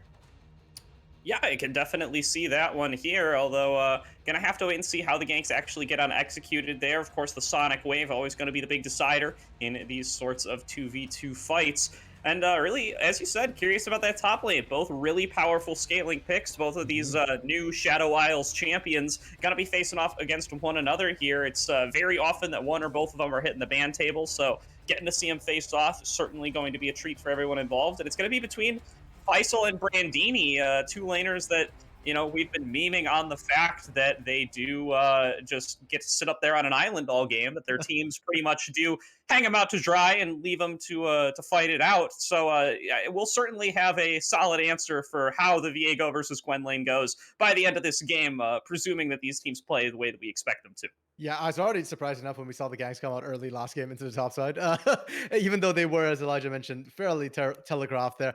This time, you know what? If the teams do leave their top laners on an island, it's not inting. It's tactical isolation. They're just giving them, letting them play farming simulator so they can join the game later, League of Legends. But once again, bot side, that's where I think we're going to see the bulk of the action. Orianna Victor tends to be fairly static till they get their ultimates, or unless there's jungle intervention for the most part. But Nautilus wants to go in. Alistar wants you to come on in here. And with Tristana, with Varus, if it is Hail of Blades Varus, he can actually match Tristana in terms of early game damage output here once you hit, that level 2, level 3. And, well, Tristana, we all know and maybe don't love her so much because of that level 1, level 2 dominance that she exerts in all her lanes. Yeah, and this is Sketch Dreams' moment to live up to the hype here. You know, Grapes made that whole video talking about his win rate on Tristana and his ridiculous performances thus far. Big shout out to him. And you know, now Sketch Dreams, he gets to be the man behind the meme. He gets to show everybody that hey, I can face off even against Arrow, the pretty much unanimous best AD carry in the amateur scene in North America right now. And if you could beat him on the Tristana, then you could beat anybody on the Tristana. Yeah, don't let Tristana for Skep's Dreams just remain a meme, right? Like, just go in there, kill everyone, pop off 17-1. That's the incoming record here, and we'll have to see if they're able to do that or whether Arrow can be only the second person in competitive for Sketch Dreams here to actually hand him a loss on Tristana. Yeah, definitely going to be a title Arrow wants to add to his already very full trophy case. But we are going to now take a quick break while we get loaded on into that game number 2. But do not go anywhere. We're going to be right back with game number 2 of Wildcard Red up against AOE in the Risen Champions League quarterfinals.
Welcome back, everybody, to tonight's broadcast of the Risen Championship Series quarterfinals matchup between Wildcard Red and AOE Esports. We got a little bit of a side swap coming on through for game number 2. Wildcard Red looking to repeat their red side victory from game 1 on the blue side. This time around, AOE, of course, with Sketch Dreams on his Tristana, looking to clap back and tie us up at 1-1.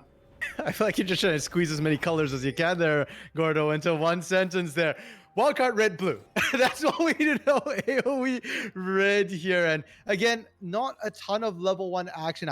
There were actually some pings down into the bot lane, so I was hoping that we get to see some cheese, you know, like the Varus and the Nautilus hiding in there, trying to find that level 1 on Sketch Streams or Fizzy.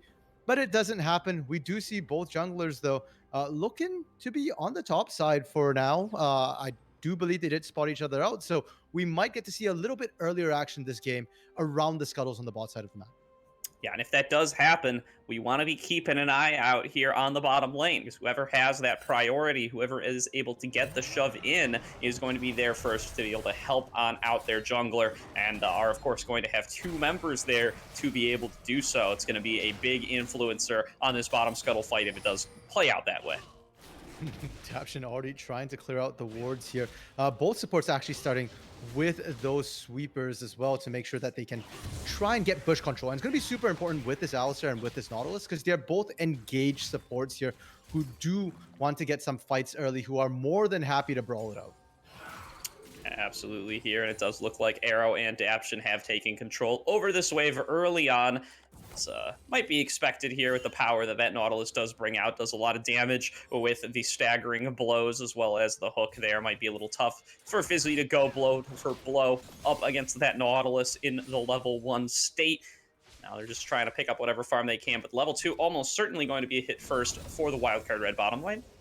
Yeah, but the thing is, even if they do get that early lead, you can already see the trading is going to be fairly even here. Fizzy is going to be A-okay, and the new wave is coming up. I'm more concerned about the jungles coming in, and we saw the early ward coming out from Arrow. You have to, if you're going to be pushing out here. RBM did skip Krugs as well, so should arrive at this bot lane just a little bit sooner here than Winston. Yeah, just has to keep an eye on here as to whether Daption and Arrow are going to come on up to mess with him at the crab. Winston is going to want to go for that one here, presumably fairly soon after he finishes on up these bottom side camps. And RBM, he's not going to have a lot of options available if that does happen. There's a big wall in between Fizzy and Sketch Dreams and that precious crustacean. They are not going to be able to get over there if it does come to that. Okay, Winston once again skipping on Krugs here. Will not spot out RBM, but RBM sees the Scryer's Bloom go by, and it's Darkwings rotating first. All right, Darkwing's coming on in here, trying to contest onto that. Winston going to be able to smite down the crab, but now he's getting engaged on by Really Big Meme. Going to have to likely flash over this wall, but actually just uses the pressure of his team to force Darkwings back. Now here comes the fight getting started onto Daption. Sketch's going to jump on in there, going to get exhausted. The teleport coming on in here for the side of Brandini. He gets onto Fizzy. Fizzy going to have to flash away. Darkwing's going to have to find it. Brandini is over there now, looking to finish off the execute on a Sketch Dreams. Is able to do so. Now here's Faisal in the backside, trying to get some kills, but is just going to get taken down himself. Sketch going to fall as well. It is a 3-for-2 and a banger fight in the bottom lane. Goes over to the side of Wildcard Red.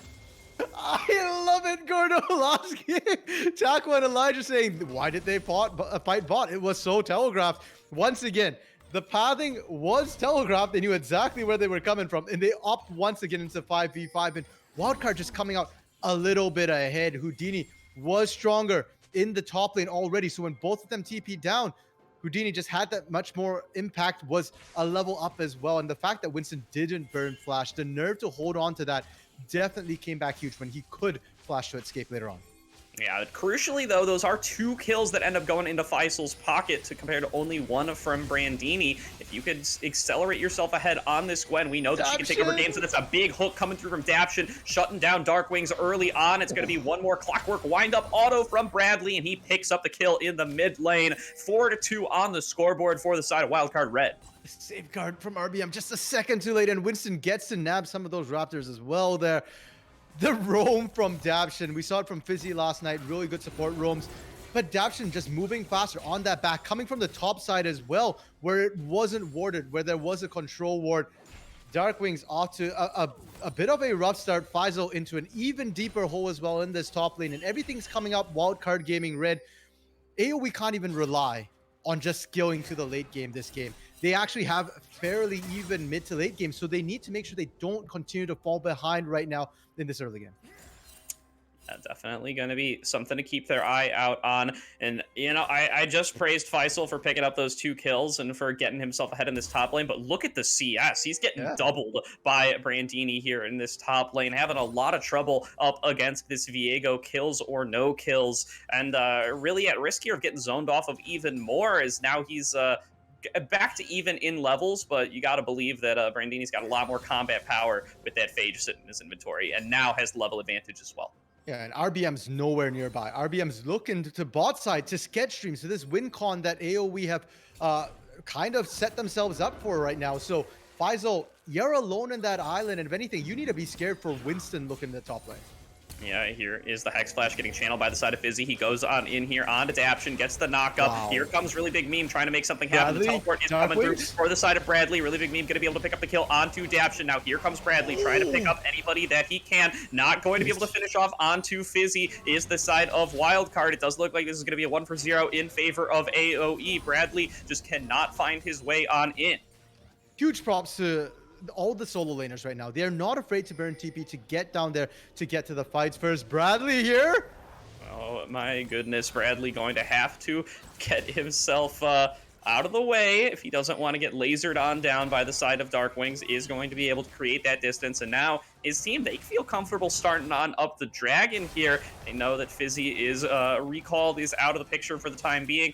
That makes them feel comfortable to start on up this Dragon and claim it for themselves. Well, Really Big Meme on a little bit lower of a health bar. He goes on in for Bradley, does not land the Sonic Wave. Darkwing's trying to get the damage on across, but isn't able to do so. That's a 2-man Shockwave coming from the side of Bradley. The Stormbreaker going to come on in, execute down on a Really Big Meme, and a nice big chomp to finish off Really Big Meme as well. 2 kills go to Wildcard Red, 2 kills go to Winston on the Volibear. And for AOE, the Dragon going down was your signal to just walk away there. I know RBM was looking, trying to find that cheeky kill, but you end up dragging Darkwings down with you. I mean, the jungle mid synergy is real, but this is not how you want to show it. You don't want to show yourselves dying together. You want to be getting kills together.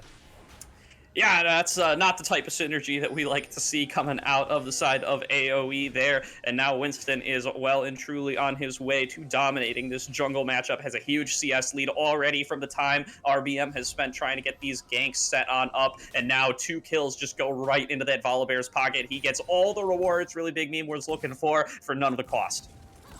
Now, normally, Gordo, when you've got a losing lane as a jungler, you try not to gank it, because odds are you're both going to die, you're going to give up more advantages. What happens when all your lanes are losing lanes for RBM here? You've still got to make some sort of play happen. And I think you just go back to that bot lane. That is the lane that, you know, you've identified as your win con potentially here. It's also the one lane where you're not at a level deficit here and not significantly hugely down.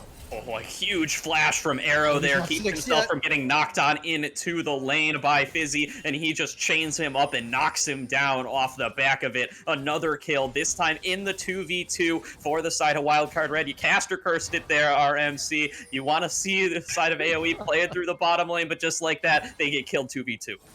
Yeah, that's a little rough. I think Fizzy not respecting the dredge line that can pull you back in turret range as well here, because that really made all the difference.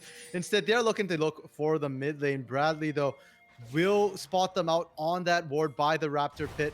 RBM thinking, you know, okay, I'll go for the long flank here, but actually, that is what gives the gig up.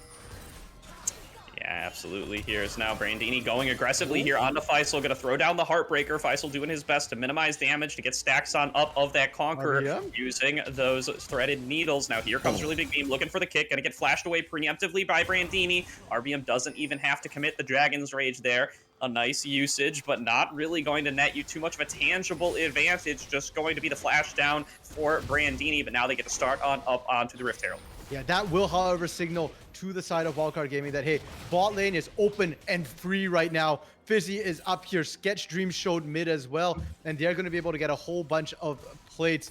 Houdini still very, very scared. The fact that the Herald death sound has not sounded could mean that there's an ambush waiting for this top side. Yeah, RBM going to be able to pick up that Rift Herald, going to look to throw it into the top lane. This is going to be bad news for the side of Brandini. He's got to be Got really the concerned flag. about the dive coming on through. Doesn't have flash. RBM did save the Dragon's Rage. He could just throw on down this Herald, but doesn't even want to. He knows that they're going to be able to pick up this kill onto Brandini. Laser comes on across. There's the Gravity Well, and there's the easy pickup for Faisal. Third kill of the game for him on this Gwen. Now they can take down 2 more plates, throw down the Rift Herald, and pick on up first turn in the top lane. Yeah, this is actually pretty critical because don't forget, Arrow still unattended in that bot lane. Yes, Daption roamed up, but the damage is coming down. Bradley? Yeah, no supervisors there for the side of Arrow. Bradley going low in the 1v1 up against Sketchstreams, even at the level disadvantage, but Fizzy going to be the one who pays the price. Winston going to execute him on down. Faisal coming in with the TP. He's on the backside, looking to get onto Bradley, looking to get onto Daption. Daption going to flash over the wall, going to find himself face-to-face with some scissors there from Faisal. Faisal now in 1 versus 4, tries to flash on away, is getting stunned on up, trying to escape. The Stormbringer comes on through and is going to be biting down onto Faisal, shutting down that Gwen here. Is now Brandini going to keep chasing on forward with the stolen away. Gwen's soul now going in onto Sketchstreams with the Heartbreaker, not quite going to finish him off. This might be the end of the fight. AOE limp away, just barely holding out of their lives, and the whole time, unsupervised Arrow in the bottom lane, claiming himself a whole turret. All the plates as well, and I gotta love the fact that the Raptors were probably what saved AOE from a complete wipe there, because Brandini got stuck in the middle of the pack, couldn't quite go on chasing, and it just feels like the snowball is growing right now. Gordo, Wildcard, they're just playing better. Great flash away from Daption, and the punish as well onto Fizzy. Fizzy only just hit level 6 as that first turret is going down in favor of Wildcard here, and if that Unbreakable Will was up earlier, a lot of those plays probably would have worked out a lot better. Yeah, very possibly here. Arrow finally gets caught with his hand in the cookie jar there as he finishes on off of that turret, but sees the ward, is well prepared for this situation, and just backs on away before RBM can really get onto him. They are going to be able to claim this dragon here, knowing that Arrow is on a recall timer, but oh boy, look what he's been able to pick up. He gets a whole Duskblade here off that recall. Oh boy, that bot lane right now is not one that Sketchstreams and Fizzy wants to be in.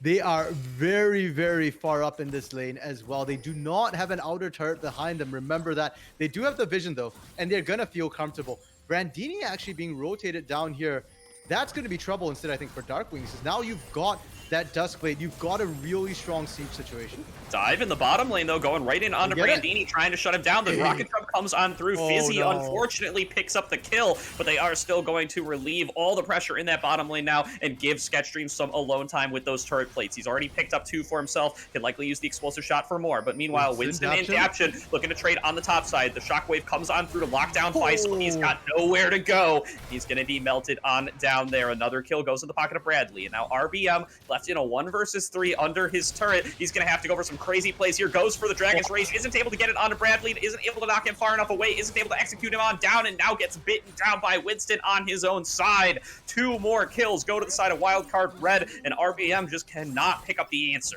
I respect the attempt, but that was a flash blown to try and make that play happen.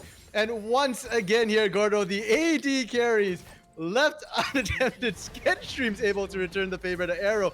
If we just ignore the kill gold right now, the game is incredibly close. But unfortunately, the kill gold exists. And so does that 5K or 4,500 gold gap in favor of Wildcard Gaming. Absolutely. Here, AOE very much on the back foot in this game here, although Sketchstreams did just get handed a whole bunch of turret plates in the bottom lane to hopefully give him up a little bit closer to parity with Arrow, but the CS difference is still there. The kill difference is still there as well, and the team difference there as well is Bradley and Winston in particular. They are just skyrocketed ahead of their opposition in this game off the back of a bunch of kills. Yeah, in game 1, Taco brought up the fact that quietly behind Bradley just popping everyone on LeBlanc was Winston on the Volbear doing a really solid job in the early game. 5-1 and 3. It's not so quiet, but it's just as good a job right now for Winston here. And it feels like they've completely collapsed AOE's vision. AOE doesn't know where Winston is, and that's making them very hesitant to try and punish any of the plays coming out from Wildcard. Bradley right now is gankable, is punishable, but they don't have the vision to know that right now, and so they're just gonna give this top lane outer turret for free. Yeah, definitely going to end up going on over to the side of Wildcard. They claim themselves another turret here. Fizzy looking for a pick onto Brandini, not going to find it. He does just slink over into this bottom lane. They might be looking for a dive, but Arrow and Daption are here for the answer. Fizzy goes on in, but maybe bites off more than he can chew. Bradley He here pops as the well. unbreakable right away, but it just does not keep him very alive for very long. He falls on down there. Another free kill handed over to the side of Wildcard, and now they're looking to chase down onto more. Darkwings throws down Winston? Gravity Well, try to keep himself safe, but Winston is here to cut off. Really big meat goes on in, falls it up with by the hook from Daption, trying to escape, gets some regen there off the Gore Drinker, but just too much damage from the Frenzied Strike on Winston. He picks himself up, another one, making it a 2-for-0 for Wildcard in the extended play. But Sketchstream survives, right, Gordo? So that's a win? That's your win con? No, not really. Not at all. You are falling deep into a hole right now for AOE. And I don't care how good Sketchstreams is on Tristana. He's not going to be able to 1v5 this team. You cannot keep digging this massive hole for Tristana to try and dig you out of here. And now, the last outer turret for AOE is about to fall. You can't contest it. And the ocean map, if anything, is making it even harder. There's bushes on either side. You've only got one side really properly warded. You've got to be careful for Hex Flash from Daption over the wall. It's just, you end up ceding so much of your territory, so much of your control. Yeah, definitely do here. Sketchstream's just trying to get all this mid lane farm funneled into him. He's going to have some kind of crazy pop-off fight to be able to get his squad back into this game. They've been set behind by in so many metrics, in so many ways. Is now, once again, Fizzy going aggressively here on Arrow. He's just going to flash himself away to safety, and now is returning the damage in droves. Going to melt right through that Alistair and throws away the Fade away Chains of Corruption to pick off Sketchstreams. Nicely played there from Arrow in the bottom lane. Meanwhile, Darkwing's getting chased away by Brandini. Going to end up going down. Now, Bradley and RBM, they are in a 1v1. RBM finds himself on the wrong side of the ball there and gets taken on down. Bradley goes unstoppable as 4 kills are picked up unanswered for the side of Wildcard Red once again. They are just dominating this game. You gotta love RBM. Stepping right into the perfect pocket there, but you know your shot that the ball is there. That one last emote before he bids the rift at you. And Dragon about to come up, then guess who's standing sentinel? Winston, because literally no one is able to contest you. That fight started off with Fizzy looking for a pick, and I applaud the fact that you're still trying to be proactive, but when Sketch Dreams Rocket jumped in and didn't find the kill, you knew everything went horrifically sideways at that point.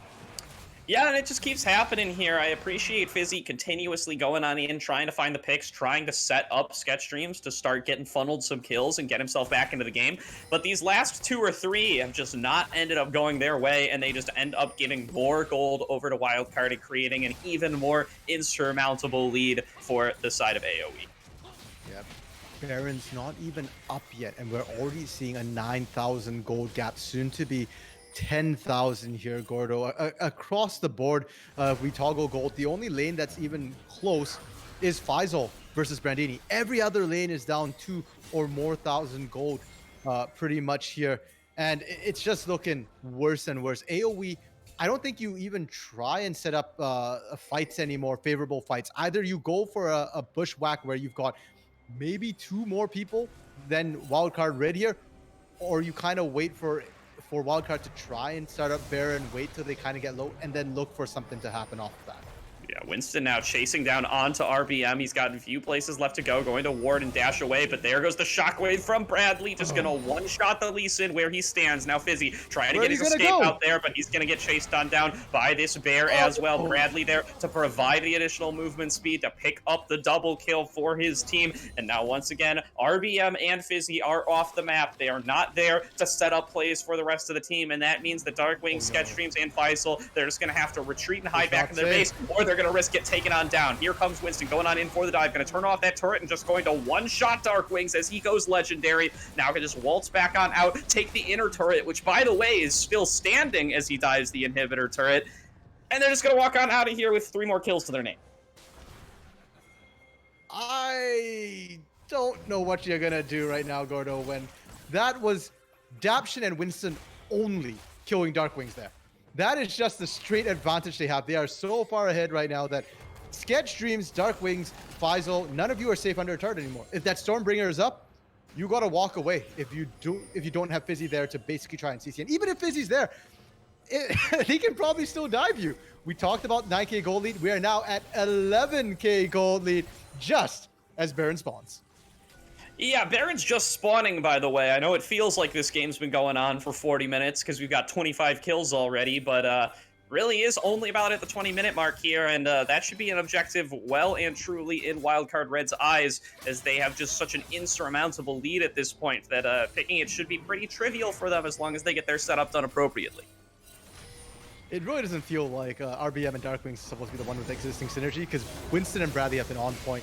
He's not dying. That's 4 people. Winston getting chased on down. He just pops the Sterix there. Still is alive. Bradley now getting chased on by Faisal. Bradley flashes back into the middle of 3 people. He's likely going to go on down here, but meanwhile, Arrow just shooting on down Fizzy. It's a 1-for-1 thus far. Okay. This might be the closest thing to an opportunity that Wildcard can find. RBM goes on in, tries to kick Arrow into the team, but is not going to be able to do so. Arrow gets himself on the right side, just escapes farther away, takes on down RBM, and is going to survive to tell the tale. It's a 1-for-2 in favor of Wildcard Red, and the whole while, Brandini, he's split pushing on the bottom side. I feel like that's the anthem of this game too here, Gordo. Meanwhile, someone split pushing. Every fight it feels like that's kind of happening right now. And hey, why not? I said that we needed a 2-man advantage here. So Brandini doesn't even need to move right now. AOE, they're trying. They really are trying. They did not give up hope in that fight there. And they got a massive shutdown onto Bradley there. I believe Faisal was the one to pick it up. So, you know what? Faisal 4-3-0 was the only person kind of even in gold against their lane partner. Faisal has to step up right now. I know Gwen isn't a huge team fight champion, but you're almost forced to be that for the team. I'm gonna say I called it, RMC. They're playing through Faisal. They got no choice but to play through Faisal at this point here at 21 minutes into game number 2 at a 22-6 kill score, down over 11K gold. It's time to play through Faisal, baby. There's no other options left for you. As now RBM and Fizzy looking for another pick onto Bradley here. He did expend the flash in the last fight, but who's collapsing on who? As there's going to be 4 members coming on through here. Daption has found them. He jumps onto Fizzy. RBM trying to escape here, going to try to use Arrow in order to do so. Gets some nice distance, but just can't one-shot the Varus. He's too powerful as Arrow shuts him on down. Now Bradley getting chased on away is going to get taken on down. First kill of the fight for Sketch Dreams, looking to try to get some resets, but Winston is already coming back on up from his stasis. Brandini now chasing them down in the form of this Alistair, looking to get the CC across. The hook comes through onto the side of Sketch Dreams, and he is not going to survive for much longer. Winston goes legendary once again as he picks himself up another kill. Now Arrow shoots his name at Faisal. It does get dodged on away from the time being, but not going to survive for very long. He goes into the 1v4, and he reacts about as you'd expect, as he just vanishes before the fight of WCR. Another pickup here for Wildcard, and they're going to pick up the Baron here. There's nothing left. No, there really isn't. Take that. Hey, Dragon spawn. Dragon's up as well. Why not take that? And Wildcard Red, they're really snowballing right now. You know what? Up to this point, it was mostly Winston and Bradley. But after that last fight, Arrow's into the game as well. 5-0-9. And, you know, I'm not sure if you're familiar with the Wildcard channel here, Gordo, but have you ever heard the tragedy of Darth Arrow, the ADC? I thought not. It's not a story that the LCS or the LCK would tell you. It's an amateur legend. And basically, it involves Arrow killing every ADC he runs up against. Oh, and it's coming to fruition here, well and truly, RMC, as the fall of AOE is very much upon us. The Jedi, if that's what you're going to call RBM, they've died 7 times here. RBM and Fizzy, the ones trying to get the setups here, they're doing their best to keep everything in order, but it's not lasting very long at all. They are just going down time and time again, and now the whole order, it's all just collapsed. It's Order 66 all over again. The Jedi are being slaughtered.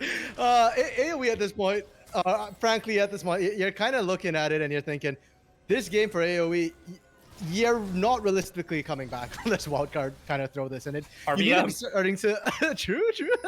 Hey, he's maybe looking for it. Yeah, he's still going for it. But yeah, you kind of need to think about what went so horrifically wrong in this game. The early game was really close, and it just felt like Winston once again faster than RBM, getting to places a little bit cleaner, a little bit better here, and AOE just need to be a little bit more proactive. You're getting out jungled by a Volibear right now. Yeah, here comes the Hex Flash from Fizzy. This is their last stand as they go on in with the Shurelias, but already the Depth Charge forcing Sketch Streams to dash on backwards. Winston now left a little bit alone. He Stormbringers away. Fizzy just leading everybody as far away from his base as they can, but he's finally going to get shot on down by Darth Arrow there. So now they're going to move back on in. Now in a 5 versus 4, they should be able to claim this inhibitor. They're taking mid lane at the exact same time. And Darkwings, he just got hit by a skill shot somewhere along the line and is now at very low HP. I so badly want to say that Duskblade is not the right mythic for Varus, but Arrow's just making it look broken right now. That was just an arrow, which almost killed Darkwings. 2 arrows would have killed Darkwings. The siege continues. Baron's there. AOE. Okay, finally, Fizzy's up. This is the last fight. Let's roll. Look, 1 arrow is more than enough to carry this wildcard team. I don't want to even think about what 2 of them would be like here, RMC. So now Faisal, he's just getting chunked on out before he can skip and slash forward, going to immediately dash on back to try to get back into the fountain, try to suck up a little bit more of that HP. But it looks like he's just losing his entire base while they go for it. Final fight now for the side of AOE. It is going to be Fizzy leading the charge here, but he does not have the tankiness, and he just gets 1 shot there from Bradley's Shockwave. Now RBM flashing on forward, trying to pick himself up. At least 1 kill goes into the stasis, but it's just going to be melted down as soon as he comes on out. Sketchstream's getting forced back into the base. Darkwings is as well. The game number 2 going to go over to the side of Wildcard Red as they bring us to match point. Well, Gordo, the analyst desk, even AOE's developmental coach, Elijah, was saying that tonight's looking a bit wildcard favored here. And he was kind of saying off air a little bit that, hey, depending on how the first game or 2 goes, if wildcard get rolling, there's a pretty good chance they steamroll AOE. And they won game 1, and it looked a little bit tough. Game 2 did not. Wildcard's engine, it's up, it's revving, it's going. And AOE need to do something. Big changes here in game 3 to stop this from happening. They lost every single lane this game early, and it really showed because they didn't have anybody to play through. Yeah, and they got the Tristana for Sketch Dreams. They really felt like maybe this was going to be the angle where they could go in and win in that bottom lane. But Arrow on his signature Varus certainly going to be able to stand tall there and come on out ahead. We're going to throw it over now to the analyst desk to break down everything that we just saw.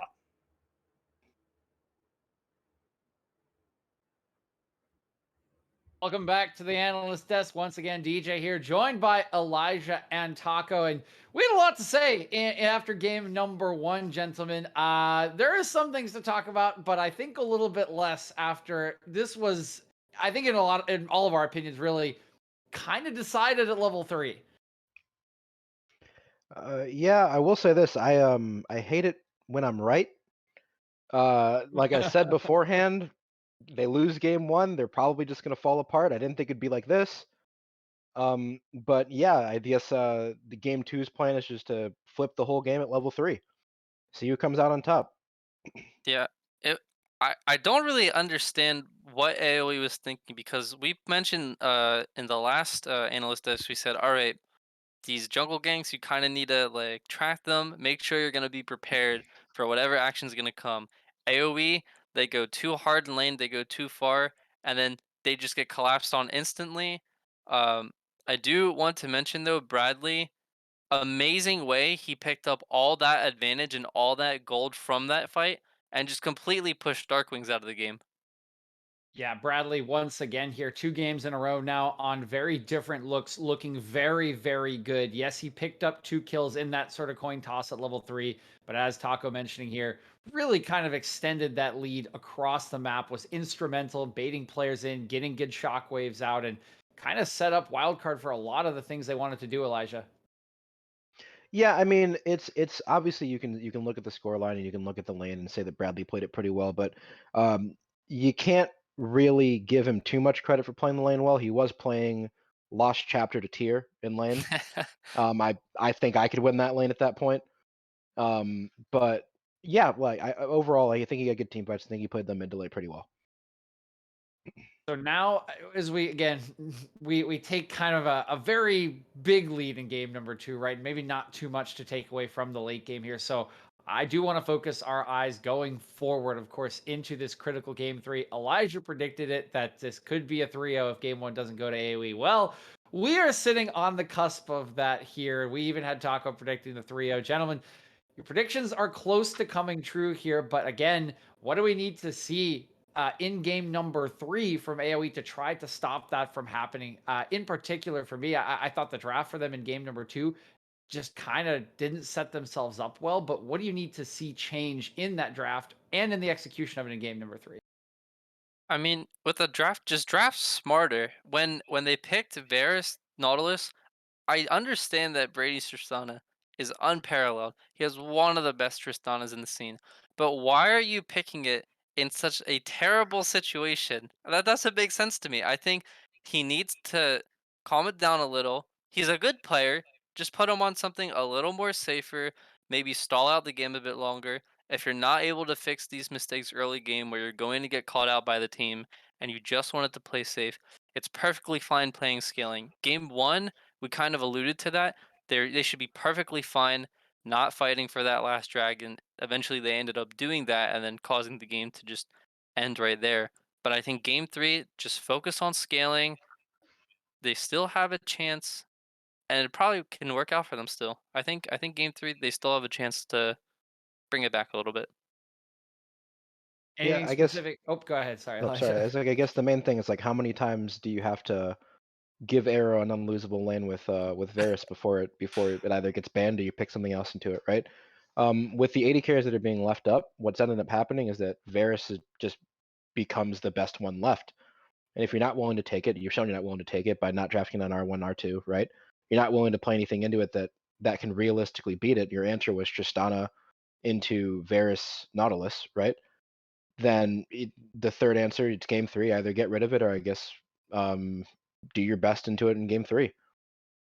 Yeah, that does bring up an interesting point here, as I am still waiting to hear what sides they do end up on. But do you think that Tristana could work into a better matchup in the bottom lane, or is it just still a little too difficult? I mean, I know the Nautilus probably threw a little bit of a wrench in the works for that champion, but is there a world in which Tristana could work here for Sketch Dreams for AoE?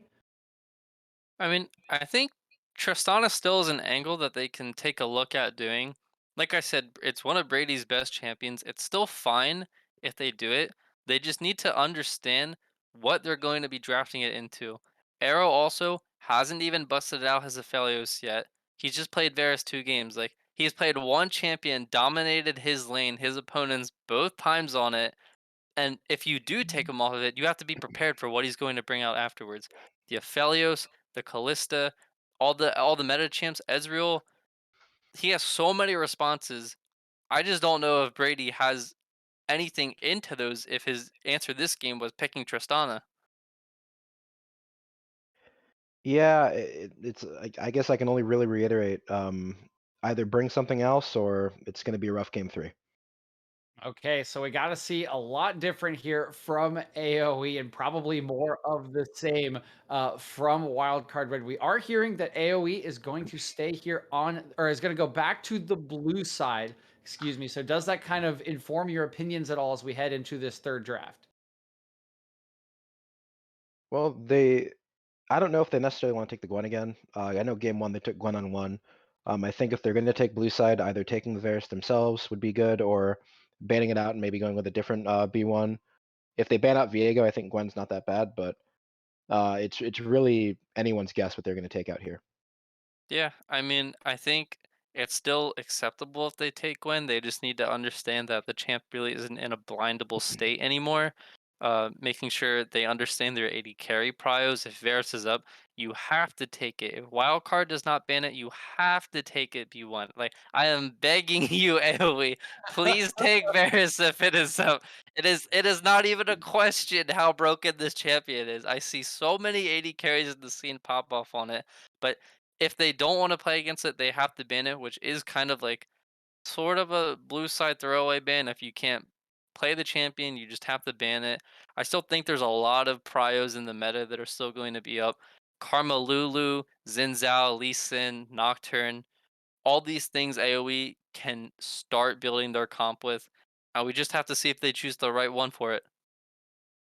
All right, so we've had both of our analysts beg for some different things. One of them definitely revolves around the virus ban. The other one revolves around potentially Ziggs. We'll see if either of those do end up here. As again, we are going to need to see what AoE can come up with here in game number 3, or we might just see Darth Arrow and the rest of Wildcard Red collect a lot more hands as they run away with a 3-0 sweep here in the quarterfinals. But briefly, we will be throwing it to a break here before we send it to our caster crew of Gordo and our MC. And I have been informed by powers that be here at Risen, Mr. Goferino would like to have a personal thank you from me here for that tier 1 subscription. So I suppose I'm obligated to do so, lest he have my head. So with that, we will throw it to a break here. Stick around for our casters in game number 3 between Wildcard Red and AoE.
Welcome back, everybody, to tonight's broadcast of the Risen Champions League quarterfinals matchup between AOE and Wildcard Red.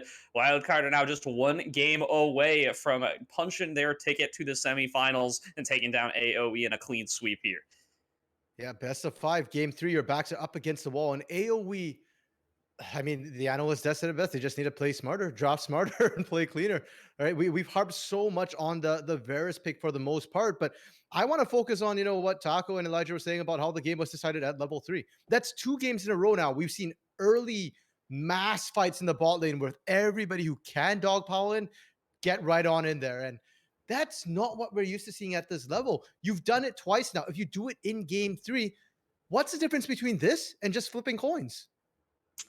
Yeah, not seeing the difference too much myself here. Really do want to see that Varus Prio bumped up for the side of AoE, or at least ban it. If that's what you have to do, then just ban it away. Yeah. And play against the Arrow of Felios like everybody else does. Because clearly just giving him the Varus is not the way to go here. He's just been dominating every single bot lane. They have not been able to get the game rolling through there. And they don't seem to have another way to play. They aren't really going to play through Faisal as much as we might meme about it. They're still coming down to the bot lane. They're still trying to set sketch streams up. They're still having Fizzy Hex Flash in there and start off a million fights. It's just not working.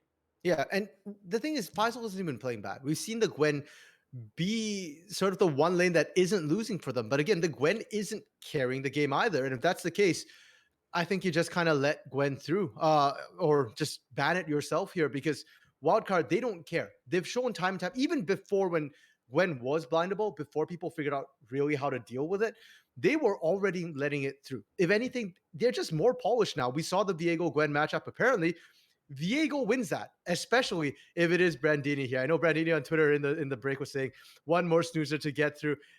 AoE, take that as motivation, man. Like, get into that top lane. If Faisal's the one who's doing well, play through Faisal.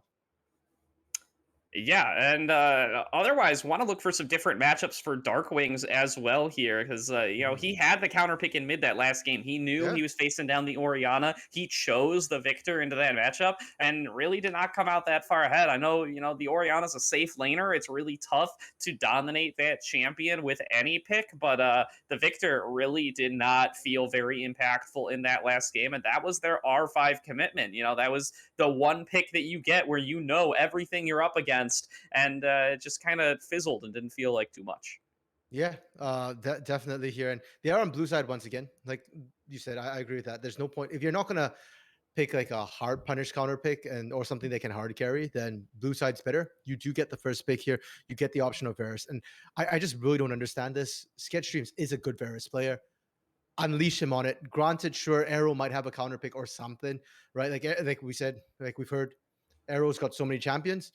But we actually need to start seeing it, right? Like right now, we can't even see the champion pool because you're letting him get away with the same thing over and over again. DJ and Rebel, I believe, are the originators of the Star Wars references here from Wildcard, Darth Arrow.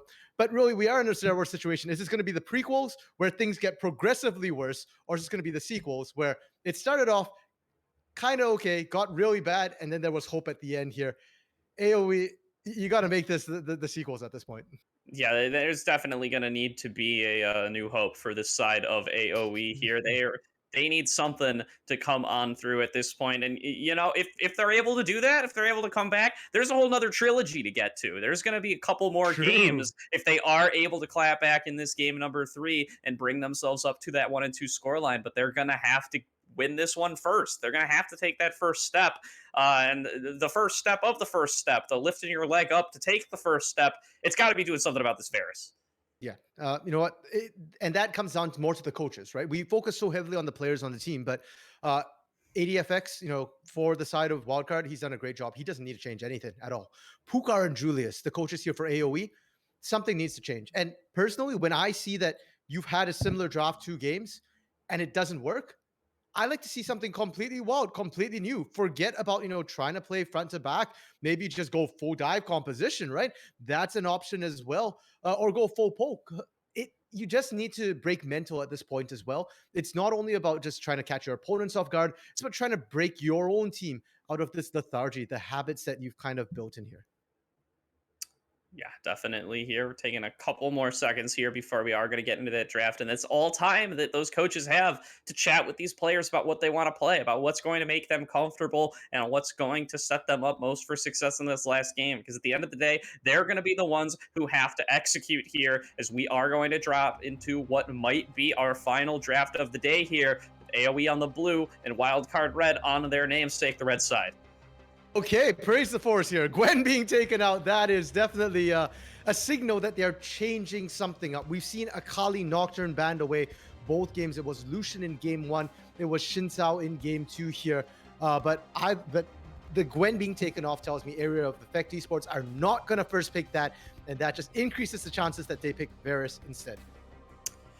You gotta believe it at this point, RMC. They can't just keep giving it away. Although Wildcard, they're throwing them a bone here. They're gonna ban the Varus on their own side here. They're like, all right, there's no way they give this to us 3 times in a row. Let's just ban it now for us on the red. Okay, and that leaves, Viego, Karma, Lulu, all these enchanters open here. And AoE, you can just potentially just ban one of those support style picks and guarantee yourself the other. But of course, they're taking out Akali for now here. And Wildcard, they've been banning sort of the support style champions. Last game, it was Lulu, Thresh, Karma. Are they going to take one of them out here? And looks like the Viego is being hovered here as the potential ban. That's going to be locked on in. So no more new Shadow Isles champions this time. Gwen and Viego both taken off the board. So what do we see as the first pick from AOE? With Varus already banned, could it be that Tristana again? Or is Sketchdreams a little bit worried about his win rate getting ruined here? 16-2 now. Things are no longer at a 90% win rate, unfortunately. Renekton hovered for first pick. And this is a pick that Faisal has traditionally done pretty well on here. Sometimes you don't necessarily win it, but even on weak side or strong side, his Renekton is very, very stable. Personally, I was thinking, something more like a Thresh denial away from the side of Daption here, because hey, Aphelios is Arrow's most played champion, and if the Varus is banned, Thresh Aphelios is probably the next tier, the fallback that they're likely to default to. Yeah, definitely going to be something that gets hovered on here. That Thresh at least going to be locked on in. We'll see what Arrow rather wants to take with it. Vero at this point, given the amount of Varus he's played, but not going to be coming through on this game. But with that Renekton locked in, that gets me excited for what the new look from AOE might be. Does give me pause to consider. Could be RBM's Nidalee coming on through maybe in a little bit here to pair on up with that Renekton and to enable some really successful ganks here. Dark Wings could also take the Renekton into the mid lane. It is still a flexible pick here. It would be good up against something like that Orianna that we saw last game. Arrow, though, he is going to lock in the Aphelios. For AoE, I almost want to see you go just Lulu Cog right here. That is a combo that can deal with Aphelios. And Lulu Karma are still open here. Instead, Ashe being locked in, and we've seen the Ashe Leona combo coming out. They go for Ashe Braum. Defense here to try and match this, and I don't know if I like this here, Gordo. Ashe takes time to really scale to be effective. They're picking the Braum as well. That's not a traditional roaming support to get things off to a huge start. And considering what we've seen in the last couple of games here, even if AoE draft to scale, they don't play to scale. Certainly now, as that's going to be the Gnar being hovered by the side of Wildcard, Brandini should be pretty comfortable taking that matchup up against the Renekton in the top lane, if that is what it comes to. It's going to be locked on in here, and now Wildcard, they get to take some bans as well, though it is a mirrored draft from either side here, both locking in their bot lanes and a top laner, though the Renekton has to still be considered as potential flex pick. Yeah, and potentially he's going to see jungle pools being pinched for both these sides right now. Generally, when you see that Renekton locked in, regardless of which lane it's going to, it does suggest that we're going to see some sort of magic-based jungler here. So taking out the Rumble, potentially even a Diana ban to come out as well, because those are the combos that can really rip a lane to pieces. Definitely are. There's the LeBlanc ban you referred to there. They are going to be avoiding the pick for Bradley. And apparently, I'm getting word that Rumble equals Diana. That's actually a Diana ban coming through from the side of Wildcard. Still looking to pinch away AP junglers, but maybe not this one in particular. Okay, we'll have to see now. If Rumble is Diana, then I expect to see Rumble banned or Diana banned. I mean, Okay, so the whole thing with Rumble right now is yes, he's got a so slow clear, but you can still your gank is still fairly efficient, right? And Renekton again is such good setup as well here. Brom Rumble is about as strong as Nautilus Rumble as well. So you've got a pretty good setup for Rumble if you want to pick it for AoE. Definitely do, and it could be also a nice pick if you do end up flexing that Renekton, because you do want to keep your jungle and mid laner as separate damage profiles. You want that AP jungler if you do go with the AD mid laner, rather. So now the Volibear are going to be banned away from AoE. That means Winston has to pick a new champion here, as that is the Diana being hovered. I assume Diana equals Rumble, since Rumble equals Diana. Is that the Rumble locked on in for the side of Wildcard? It sounds like it is. Oh my goodness. 3 straight games of messed up pro draft for Wildcard. This is giving me a headache here. You know what? They had to, pretty much, right? Like, we were talking about the fact that Rumble with the Braum here. If you're going to leave it open, you pick it yourself. And guess what? It works really well with the Philios and Nara as well. With that Gravitum, if you get multi-man Gravitum, well, that's a great setup as well. Kindred going to be the answer here. And right now, to me, if you pick Kindred, you're going to need some strong lanes to back it up. They've got to pick something blind. And, well, Azir, that'll do it. All right, it is going to be Azir for Dark Wings, a little bit of a throwback to the spring split there on the Emperor of the Sands, and going to be the Kindred here for RBM, a much more powerful carry pick than he's had access to previously. Really going to want to be having his laners assisting him in getting these marks early on, but if he is able to get them, could be the power pick that AOE is looking for. Yep, and right now, trying to figure out what the counter... Oh, okay, so... Rumble mid, and you know what? I'm not. I want a confirmation from production first that Kha'Zix is Kha'Zix.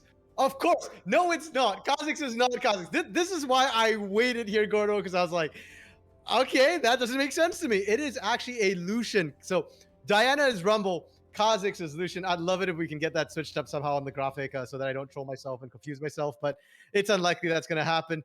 And Lucian into Azir. That is a nice strong lane for Lucian early, but it certainly does get a little rough later. Azir has the range advantage, has the poke advantage onto Lucian as well. So Wildcard Gaming, you know, that's a confidence pick right there.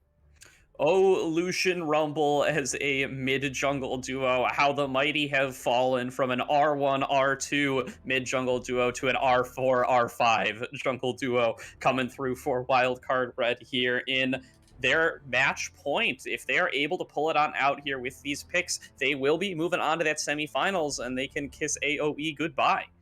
Yeah, and now with Wildcard, with the draft that they've got themselves here, my eye is drawn to this Gnar for Brandini here, because I really think that is the piece that ties everything together. Yes, the Aphelios is a very strong pick for Arrow. We've seen it tons of time, but you need the setup for it. You need the front line, and that is going to be your Mega Gnar to try and zone out targets going in to provide that initiate for your team as well. So if there was ever a time for Brandini to shine, this is it. And for AoE, I'm still not completely sold on this Ash Realm, but it does give them long range engage whenever they want it, wherever they want it. It is a global ultimate that can go anywhere, so you can help your lanes out. And that's what I'm looking for them to do. Find the picks with that arrow. I'm not confident in the ability to 5v5 against the Aphelios, against the Rumble here. So instead, if you can find a pick early, find 1 or 2 kills right off the bat and initiate a 5v4 or 5v3, I don't care if your ultimates are already burned. You should still be able to win that fight through sheer numbers. Yeah, absolutely should be able to here. And that Ash feels like it is the wild card you were asking for here, no pun intended, RMC, as the engage opportunities offered by the Enchanted Crystal Arrow, the ability to exert global pressure with it, that's going to be a big turning point here for AoE. If they are able to make great use over this Ash and catch Wildcard off guard, then it should really be a great opportunity here for them to be able to fight back in this series. Now, Gordo, last 2 games we had RNG's roll at level 3, level 4, right? When we saw those big skirmishes in the bot lane. This game, we've got another different metric of RNG here, Kindred marks. And that's going to be very, very important to track for AOE Esports, because you've picked this Kindred here, and if you can't get the marks fairly early on, given the speed and the way the games have been going, there might not be a chance for Kindred to skill into the late game and wait to pick up those marks here. So I want to see the lanes play smart. And for the sake of AoE, I want those marks to be spawning on the bot side, because if they're spawning top, Nar has prio over Renekton, Lucian has prio over Azir early, and you won't be able to secure any of those early marks if they're all top side. Yeah, definitely going to be a major concern here, and really want to keep an eye on Brandini in this Gnar versus Renekton matchup. This is something that all of these top laners across the world have been very well versed in this matchup over the course of this season and seasons prior, and yet it still has a little bit of complexities that people tend to miss out on here. We saw even Someday getting killed on the Gnar side of this matchup in LCS this past weekend. Still some room for mistakes to be made even on the advantage side of that ranged Gnar.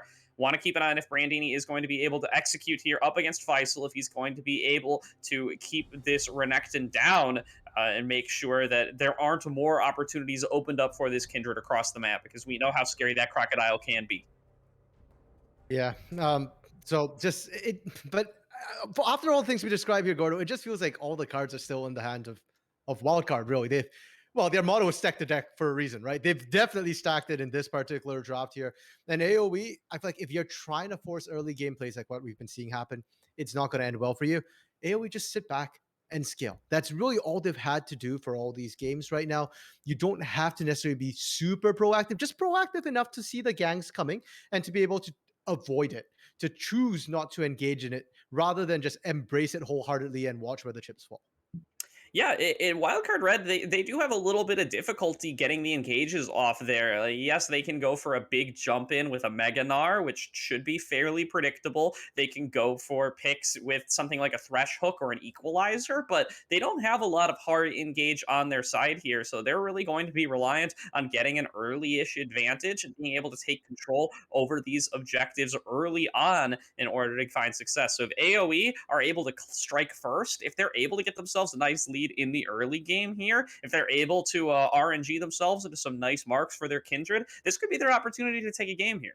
Yeah, and it kind of has to revolve around that. Once they get into the later stage of the game, they've got the Emperor's Divide, with the Lamb's Respite. They'll have a bit of an easier time, but yeah, it's all just so far down the road, Gordo. And I think we need to look at first 10 minutes first. AoE needs to take it one step at a time. Don't be looking too far down. If you have to blow flashes, if you have to blow summoners, you have to blow ultimates, do it to live. And with that, we are going to throw it to one last break here, or perhaps the first break of many, if AOE are able to pull it on out here. But a break nonetheless as we get loaded on up into this game number 3. Do not go anywhere. We're going to be right back with more of Wildcard Red up against AOE Esports.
Welcome back, everybody, to tonight's broadcast of the Risen Champions League quarterfinals matchup between AOE Esports and Wildcard Red. Wildcard Red now sitting at 2-0 in this series, one more win away from making themselves their way into the semifinals.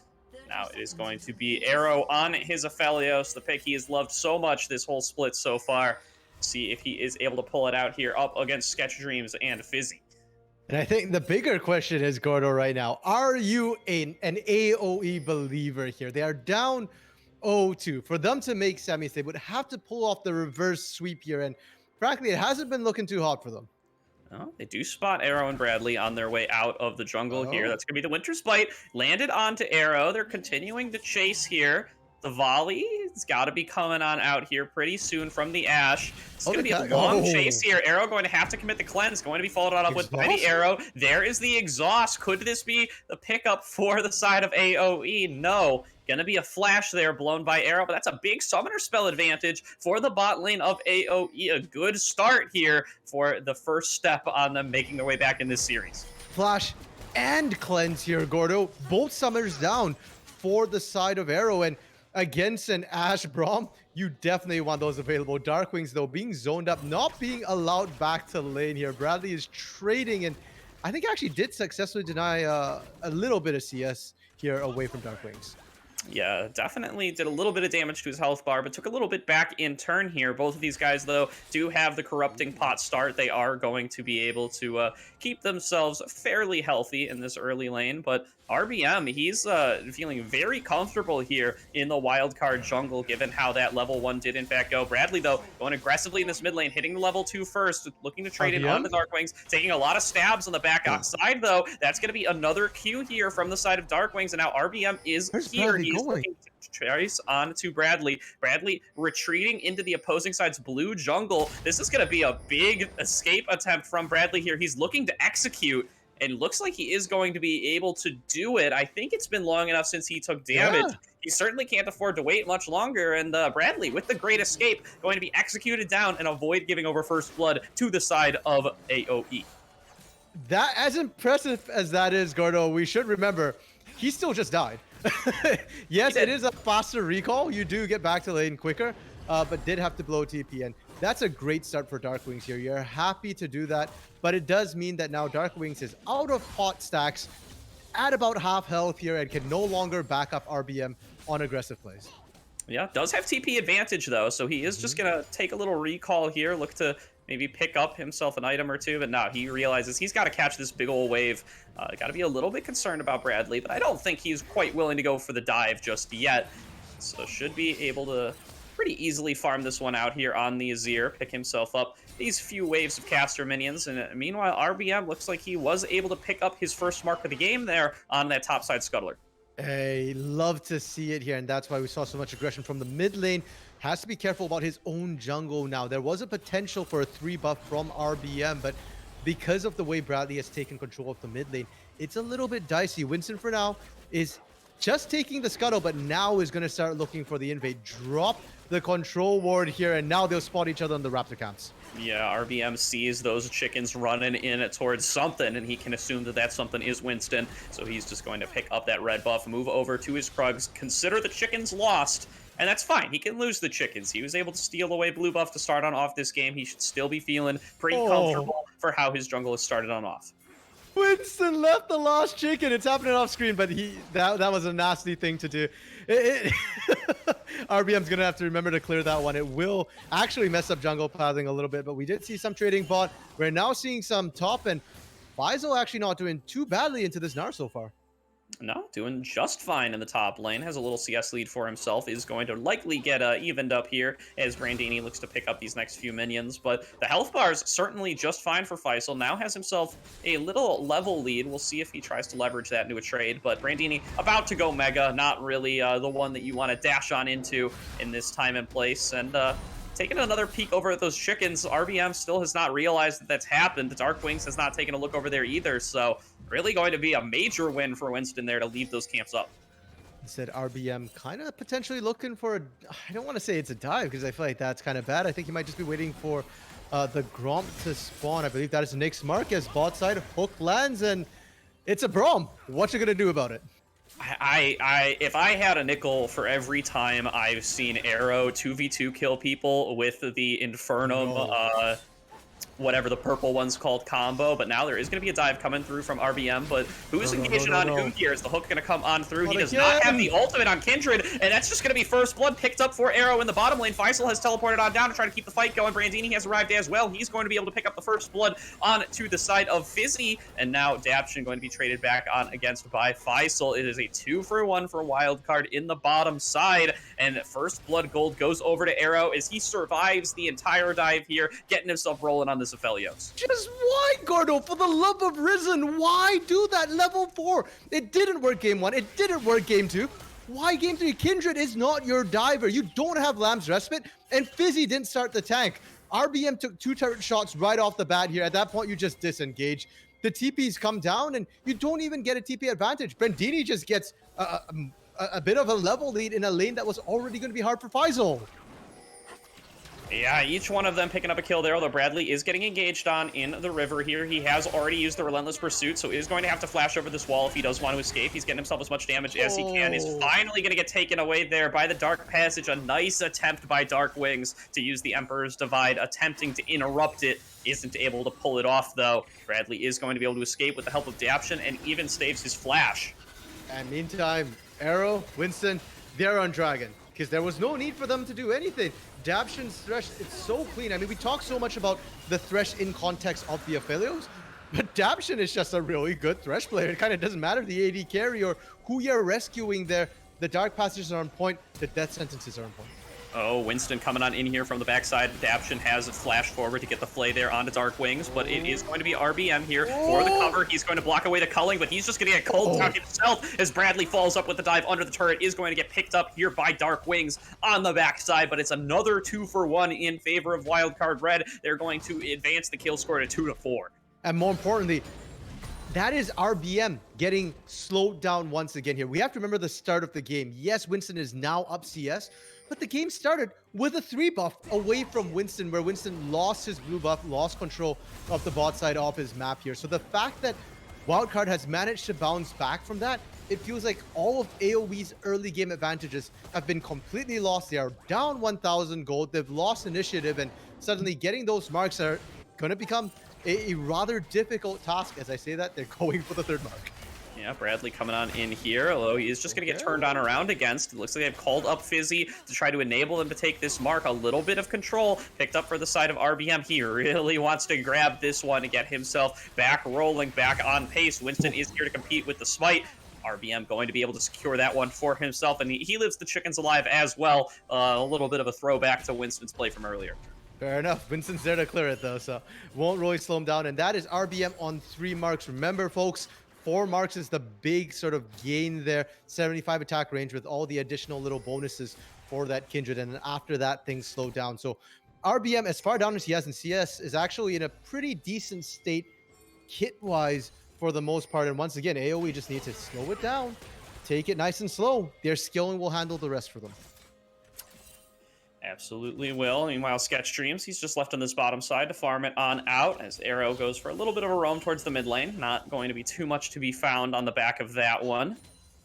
Now, looking back into the top, Brandini, he's got a little level lead for himself. He's got a nice CS lead, playing the Gnar versus Renekton matchup appropriately. Meanwhile, RBM has started on up onto this Rift Herald. Does not appear to be any response here from the other side, and he is going to look to pick up this Scuttler as well. That's going to be his 4th mark. He is now on the advanced range mode. Winston did go back to base, can't do anything about it. And for Winston, you're coming out of base, you know that Kindred's top side, you start making a play into the mid or bot lane, especially when your mid laner is going in and stealing red buff alone here. You definitely want to start playing around that bot side. Look for the dive. Equalizer is available. Oh, and Brandini now getting collapsed on by the side of RBM. He might look to repeat Bradley's play from earlier and go for the execute. And there we go. Houdini, Brandini. Now you see him. Now you don't. He gets executed onto that top lane inner turret. Meanwhile, though, teleport play coming from Bradley in this bottom lane. Sketch Dreams going to be left here all alone along with Fizzy. They're just going to get gunned down under the turret. 2 more kills picked up for Wildcard. A clean dive in the bottom lane. Yeah, and the reason why I called that was because there's no counterplay. coming through from AOE there. You just don't have anybody you can send down. TP still just coming off cooldown for Darkwing, so you literally have no backup whatsoever there. And the vision coming through from Sketchstreams and Fizzy, it's just not quite enough when your jungle is being invaded like that. And they saw them. They saw Bradley come on in. You know that that is no longer your jungle on the bot side. Yeah, what Arrow is now well and truly online here, using those chakrams to be able to pick up this bottom lane turret once again. All the plates in the bottom lane funneled right into Arrow's pocket, and this time he is not on the Varus, he is on the Aphelios. Should be a menace come these team fights later on. Okay, now, aside from sort of the ganks we're seeing, the skirmishes we're seeing, Darkwings is still doing really well for AoE. He is up in CS significantly, and part of that is Bradley roaming. But Sketchstreams also was not doing too bad in the 2v2, 1v1. That deficit we're seeing right now is effectively just about a wave and a half worth of minions, and that came off that dive on the bot lane turret here. So they're not out of the running yet. The bot side of the map is still something that AoE can play through, and because Faisal did manage to get that top side turret as well, that unlocks him to roam, and I want to see AoE maybe start grouping up a little bit early and moving together as a unit. Yeah, AoE, you know, if they got nothing else, they still got some shenanigans on their team composition. They have the Enchanted Crystal Arrow to go for these long-range picks, potentially even across the map. They have this combination of the Kindred and the Azir, where you can throw on down the Lamb's Respite and then push all of the enemies out of it. There's opportunities here for AoE to take incredibly powerful team fights. They just need to find the right situations, and they kind of need Wildcard Red to maybe mess up somewhere along the line to be able to get those opportunities. Yeah, one situation is coming up right now. Dragon is up and available here. If they can control the choke points. Oh, but Fizzy just getting caught on out here. Winston has layered on down the red carpet, but he is going to be able to jump on across to a really big meme that is going to keep Fizzy alive for the time being. But what of this dragon take should not be super possible with Fizzy already taken out. RBM going to have to bail, and that is going to be another dragon going in the pocket of Wildcard Red. They pick up their second one of the game. Brandini wants to keep on going. He's got the mega form. He's committed the teleport. Shouldn't be able to catch on to anybody else from AoE, though. They successfully retreat, losing only the dragon. And despite the fact that AoE did lose the dragon there, that's perfectly fine. More importantly, you didn't lose anyone else. It's just a Cloud Drake here, and that's all you need to do is just not give up too much. Wait for the reset here. And now Fizzy is level 6. You do have the Glacial Fissure available. I think that was one of the key reasons why they couldn't turn that fight. And why Fizzy ended up taking so much damage there. Next time that happens, Fizzy can just disengage, throw down that Glacial Fissure, and then maybe, in fact, you can even try and pick somebody on the back end of it there with that Enchanted Crystal Arrow with an Emperor's Divide to try and isolate a single target. Yeah. And, you know, once again, we're going to have to be keeping our eyes on Arrow throughout this whole game, because with all of that plate gold, he has already skyrocketed himself up to the Kraken Slayer, and he is just going to have so much power now in these team fights. You know, somehow he's gotten the council to grant him emergency powers, and he's just got so much more gold than he should have at this point. Indeed, he does here, and I'm waiting for that 2-item power spike, you know, because step 1 is getting to the Senate floor, step 2 is getting them to actually vote you as Chancellor here, so we'll have to see if Arrow manages to pull that off. And for all that I keep saying AoE needs to slow things down and scale, Arrow is going to enjoy that time as well here in order to get his gold in his pocket. It's really more on Winston and Bradley to push the pace of the game, so I like what we've been seeing so far. Like this as well, as now there's going to be the red carpet layered on down here from the side of Winston. Fizzy once again going to be the victim here. He gets thrown on down there from the Moonlight Vigil from Aphelios, but not going to end up falling down. Once again, Fizzy managed to survive with just a tiny sliver of HP, still keeps the flash and the Glacial Fissure as well. You can call that one as close to a victory as we've seen from Fizzy in quite a while here, as he's just been getting bullied these last couple of games. Does manage to escape with his life. Hey man, as long as Fizzy's drawing attention like that, that's definitely a win they get away with. Faisal is trying desperately to try and catch up in CS bot side, and meantime, Darkwings was pushing top. Darkwings has continued to maintain this bit of a CS lead here, and the early game heavily favors Lucian, like we said here. But once you start getting those items, especially once you see the first mythics come through, that's when Darkwings gets to lane better against the Lucian, much more comfortably against the Lucian, and then you can start trying to back up RBM, and with that 2-man unit at that point, with that Emperor's Divide, you can actually win skirmishes against the Rumble and the Lucian. Yeah, now Brandini about to go Mega here while everybody on AoE is funneling into this choke point. They do wisely back on away there, preventing themselves up from a big Gnar wall-up combo up against the wall. They are going to be able to take the Scuttler and get on out for the time being, and no Dragon left for about 2 more minutes. So not going to be too much else to fight over here. As Faisal might have found Brandini here stuck in mini form, but he's just going to hop over the wall and get himself out of there. Yeah, there was an opportunity, and I love the fact that Faisal correctly identified that once he goes mini. He's so punishable, right? And RBM was waiting in the wings as well. But unfortunately, Brandini, well, he's Houdini for a reason there. Is an escaped artist. We saw the execute, but he's also very good at getting himself out of danger. And once again, kind of go back to a bit of a lull state, question mark? Yes, Brandini going in aggressively here. He has got the Divine Sunderer already and is just chasing down on a Faisal with so much damage in his pocket. Chunks thrown acting out so incredibly low. Enchanted Crystal Arrow thrown towards the bottom lane, not going to land onto anybody. That's a really big win for Brandini in this side lane. Yeah, roughly about a minute and a half on that Enchanted Crystal Arrow here at rank 1, so it won't be available for the Dragon, and more importantly, it's not available for this Herald right now. Wildcard, yeah, I don't see why they should peel off. Just do it. AOE can't walk into you.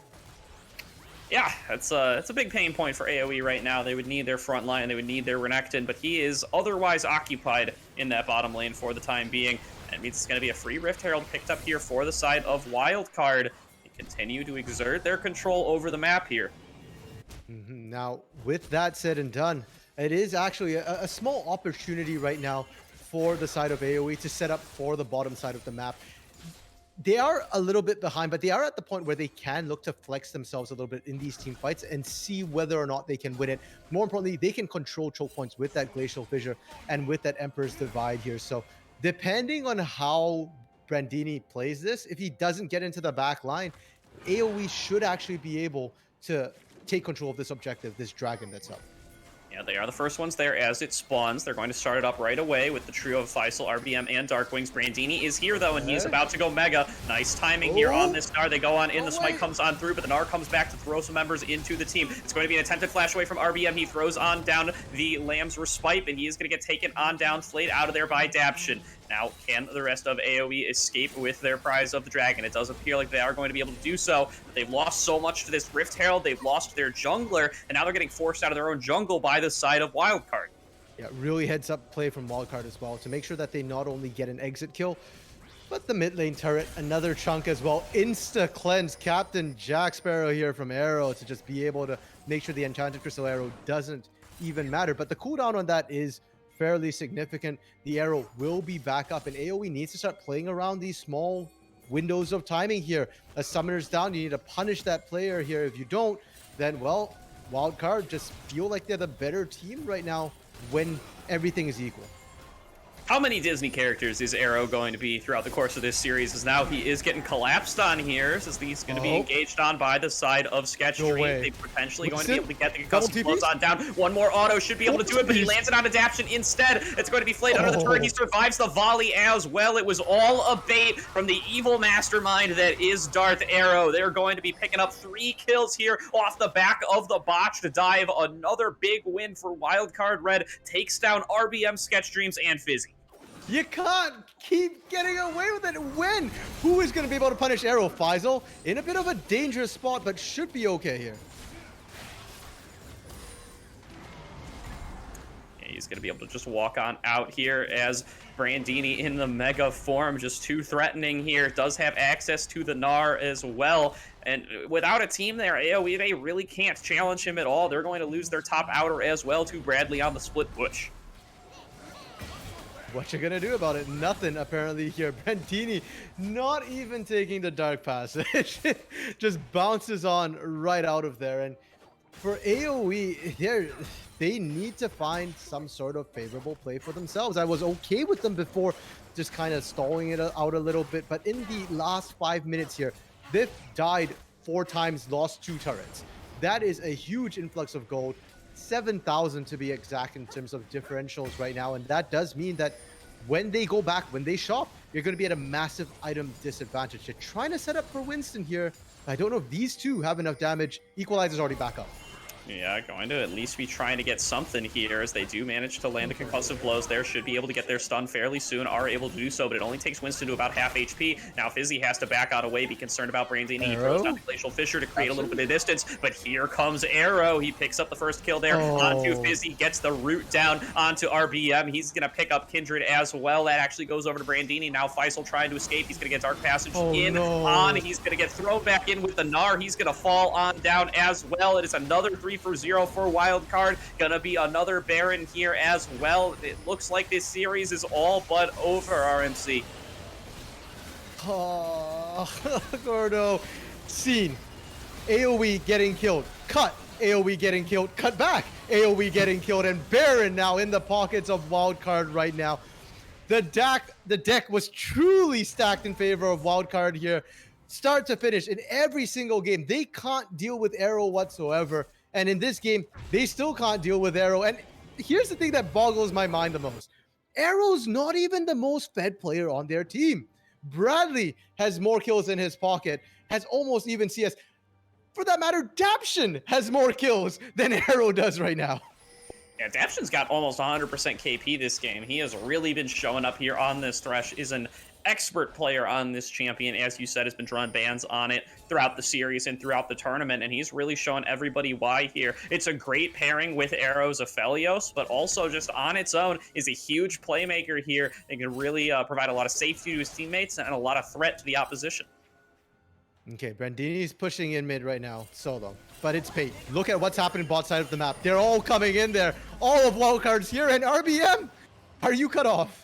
He spots it out. Daption's already used the Shurelya's there, so not really going to be able to find the engage they were looking for. AOE do save their lives for the time being, but what about Bradley? He's in the bottom lane. He's got the Baron buff. He's just taken out this inner turret for pretty much nothing, while AOE, they can't go in even 5 versus 4. There's going to be a huge equalizer, taking Sketch Streams down to incredibly low HP. That's all it really takes. This Sun Disc not going to last very long either. Arrow advancing forward, looking to go in on the Faisal, just get some shots down, and that's going to be a dash forward for Bradley to pick it up with the culling. A nice pickup for the mid laner of Wildcard Red there, as they're going to bust open the base and look to take the bot lane inhibitor.